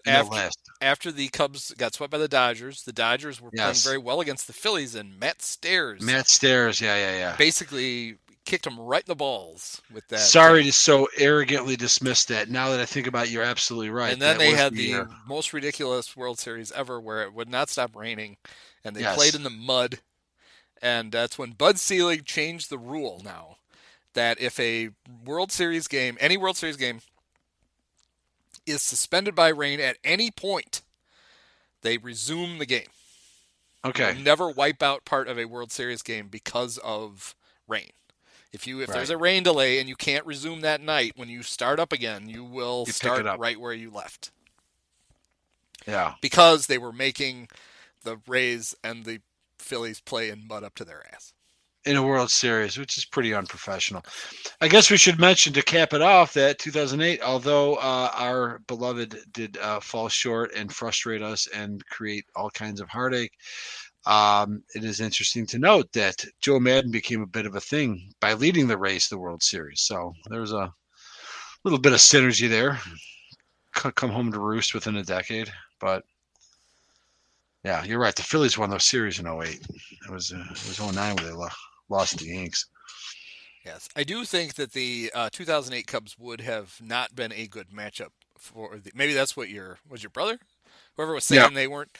Well, he just thought they weren't getting respected coming into the playoffs, even though they won 97 and the Dodgers won 84. And then they went out and proved it. I think that people were the Phillies. The Phillies were legit. Yeah. And I remember if the you Phillies get to the LCS, you might be in trouble. I remember the Phillies starting to turn the ship around the previous year, and I'm like around the same time as the Cubs, but they just kind of like the Dodgers or the current Cubs. They kind of became the team, at least in that window, that we were hoping the Cubs would become. Yeah, but I don't know, man. Maybe not. Maybe it's. Is this right? The 2000. I don't know. They went all the way with a half asleep geriatric manager, and Charlie Manuel. Well, it's funny because they won the World Series that year, but that was that before they got Cliff Lee, or was that when they must have been the year they got Cliff Lee? I'm trying to down the stretch. I think it was before they got Cliff Lee. Yeah, I don't know that the Cubs would have faced old friend Jamie Moyer because they had Cole Hamels, who was Cole Hamels by then. He would win everything, right? He was the NLCS. Right. He was the World, absolutely 100%. Yep, yeah. that I know. So they would have had to be. And Moyer, for his credit, in that 08 series, I believe, he got one start and he had a hell of a game. So good for him. Rotation kind of dropped off after that. But you're right. Cliff Lee Myers before he punched out his wife in public.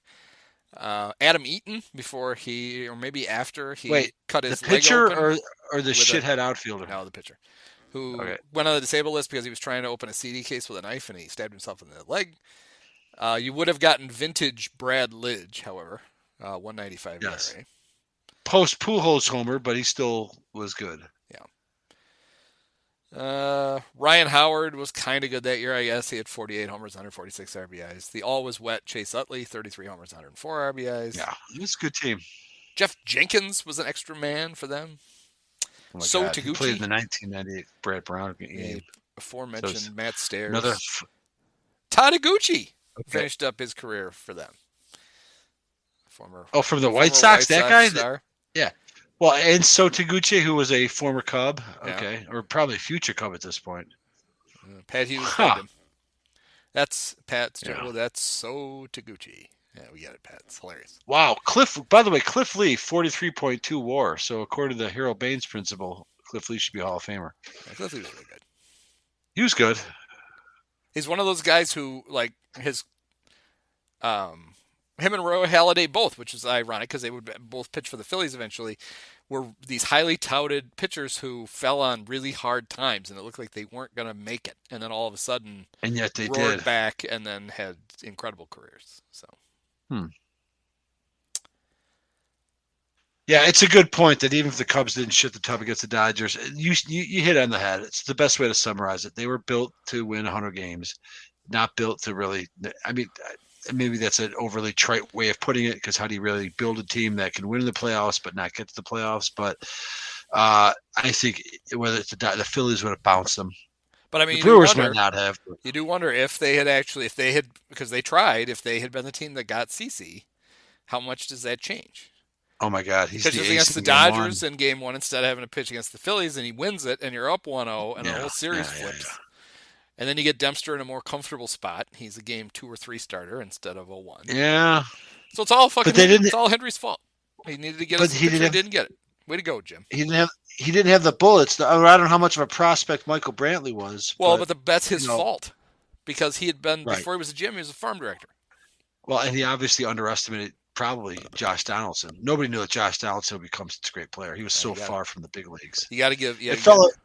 I've always been a proponent of the fact every fan bitches when their team makes a trade and one of those players goes on to be really good.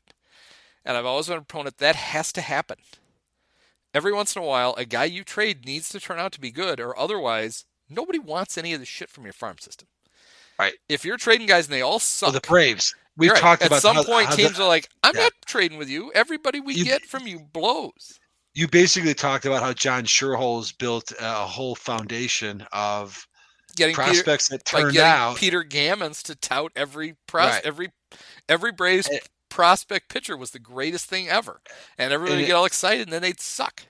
And it wasn't just the Cubs that got it was bamboozled, although they did quite a bit. The only guy he traded away, I shouldn't say only, but like the best example Wainwright? Was, Wainwright actually, but that was towards the end, was Jason Schmidt. Oh yeah, because he did nothing for the Braves. He turned out to be pretty good. Yeah. But everybody else Giants is like, who the fuck are we getting? In fact, Steve Stone famously said during a broadcast, if the Braves call and offer you a pitcher, hang up. Yeah. And he wasn't wrong. Yeah. He was probably Andy looking Pratt. at Micah Bowie or Joey Nation when he said it. Yeah, or Andy Pratt, or there are multiple trades. But they were famous for it. They were shipping those guys all over, and everybody kept falling for it. Yeah. Well, but soon the Cubs are going to be in that. That'll be, the Jed's going to be wheeling and dealing with all these top prospects. I mean, Yeah. I don't have to tell you that everybody knows the Cubs have like the top 100 prospects in baseball. It's ridiculous. It's embarrassment of riches. They're all playing at Myrtle Beach somehow. I don't know how they have 100 guys on the roster, but they're all there. Right. And in 6 years, nobody's going to be able to beat the Cubs. It's going to be I heard Owen Casey gets to have a juice box if he colors within the lines. That's got some time to go. Yeah. All right. Well, I think we thoroughly covered the 2008 Cubs. I think so. Frustrating, fun. Like another any one of winning those seasons season. that was a lot of fun until the very end, and then you look back on it like, ugh. But Cubs had a really good way of ruining your memories of really fun seasons. It was so much swifter. I mean, no season exemplifies that more than 2003, which was the worst ever. So fun and so tragic at the end.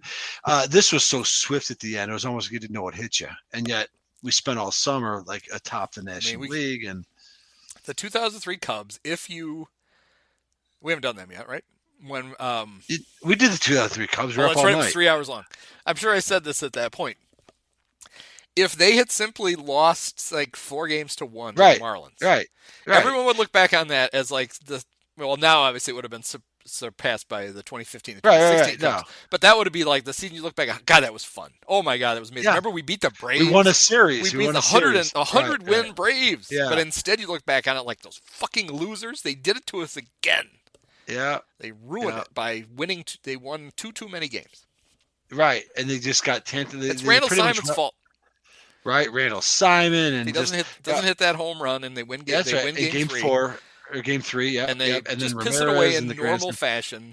We think they're amazing, but right, yeah, they basically replicated the '84 Cubs, but they could have just gone out in 5. We would have been happy.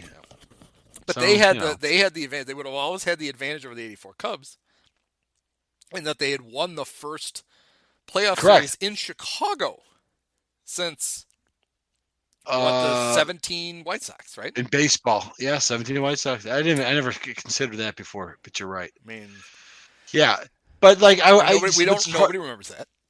Part of you almost begs for that kick to the nuts, as opposed to the mouse fart that the 2008 Cubs ended the season. Yeah. It was just so dispiriting. I mean, after the Grand Slam, they never recovered. Didn't win a playoff game. They went 0-6 in the playoffs, and they hardly led. And then the end of the dynasty, I can't see me make the air quotes, went the same way. They just kind of went out with a I know. But they obviously they have the ultimate. At least they put one in their pocket. Would you like to look at our trophy? We actually won a trophy. So that shuts everybody up. And it should. Right. These teams didn't even win a playoff game. No, they didn't win a fucking thing. And I love Lou. He's one of Me too. My second favorite Cub manager of all time. I love that dude. I was so happy when they got him, and he changed everything when he showed up, just like he was supposed to. But they just couldn't win a playoff game. No, it was really so disappointing that at that point in my life, I was kind of checked out for a few years. So whenever the wheel falls, he just quit. Yeah, mom's sick, going home. See ya. Quaddy's in charge. Halfway through 2010. Talk to the hairless guy. I'm out of here. 2010 is one of the 3 seasons in which I don't really have any firsthand memories. Someday the wheel's going to fall on it. I'll do my best. I'll just have to do all the talking. Yeah, that's fine. That'll be good for once, for a change. Mike Quaddy all the time, because we already got to beat up poor Mike with his bad season. Oh, 11. Yeah. His one full glory in 10. His one Joey El Malfitano season, when very, very similar to El Malfitano, where the ownership was like, we're leaving anyway. Go ahead and manage the team next year. It was let the new guys figure out who the real manager is. I'm not giving anybody a multi-year contract. We're out the door. Let the creepy hairless cat manage the team. The Sphinx or the Lynx or whatever Siamese cat, or I don't know, Lynx, I guess. That's a bald cat. I don't know what they are. They're creepy. Yeah. All right, we'll leave everybody with that. Perfect. Many of us have herpes,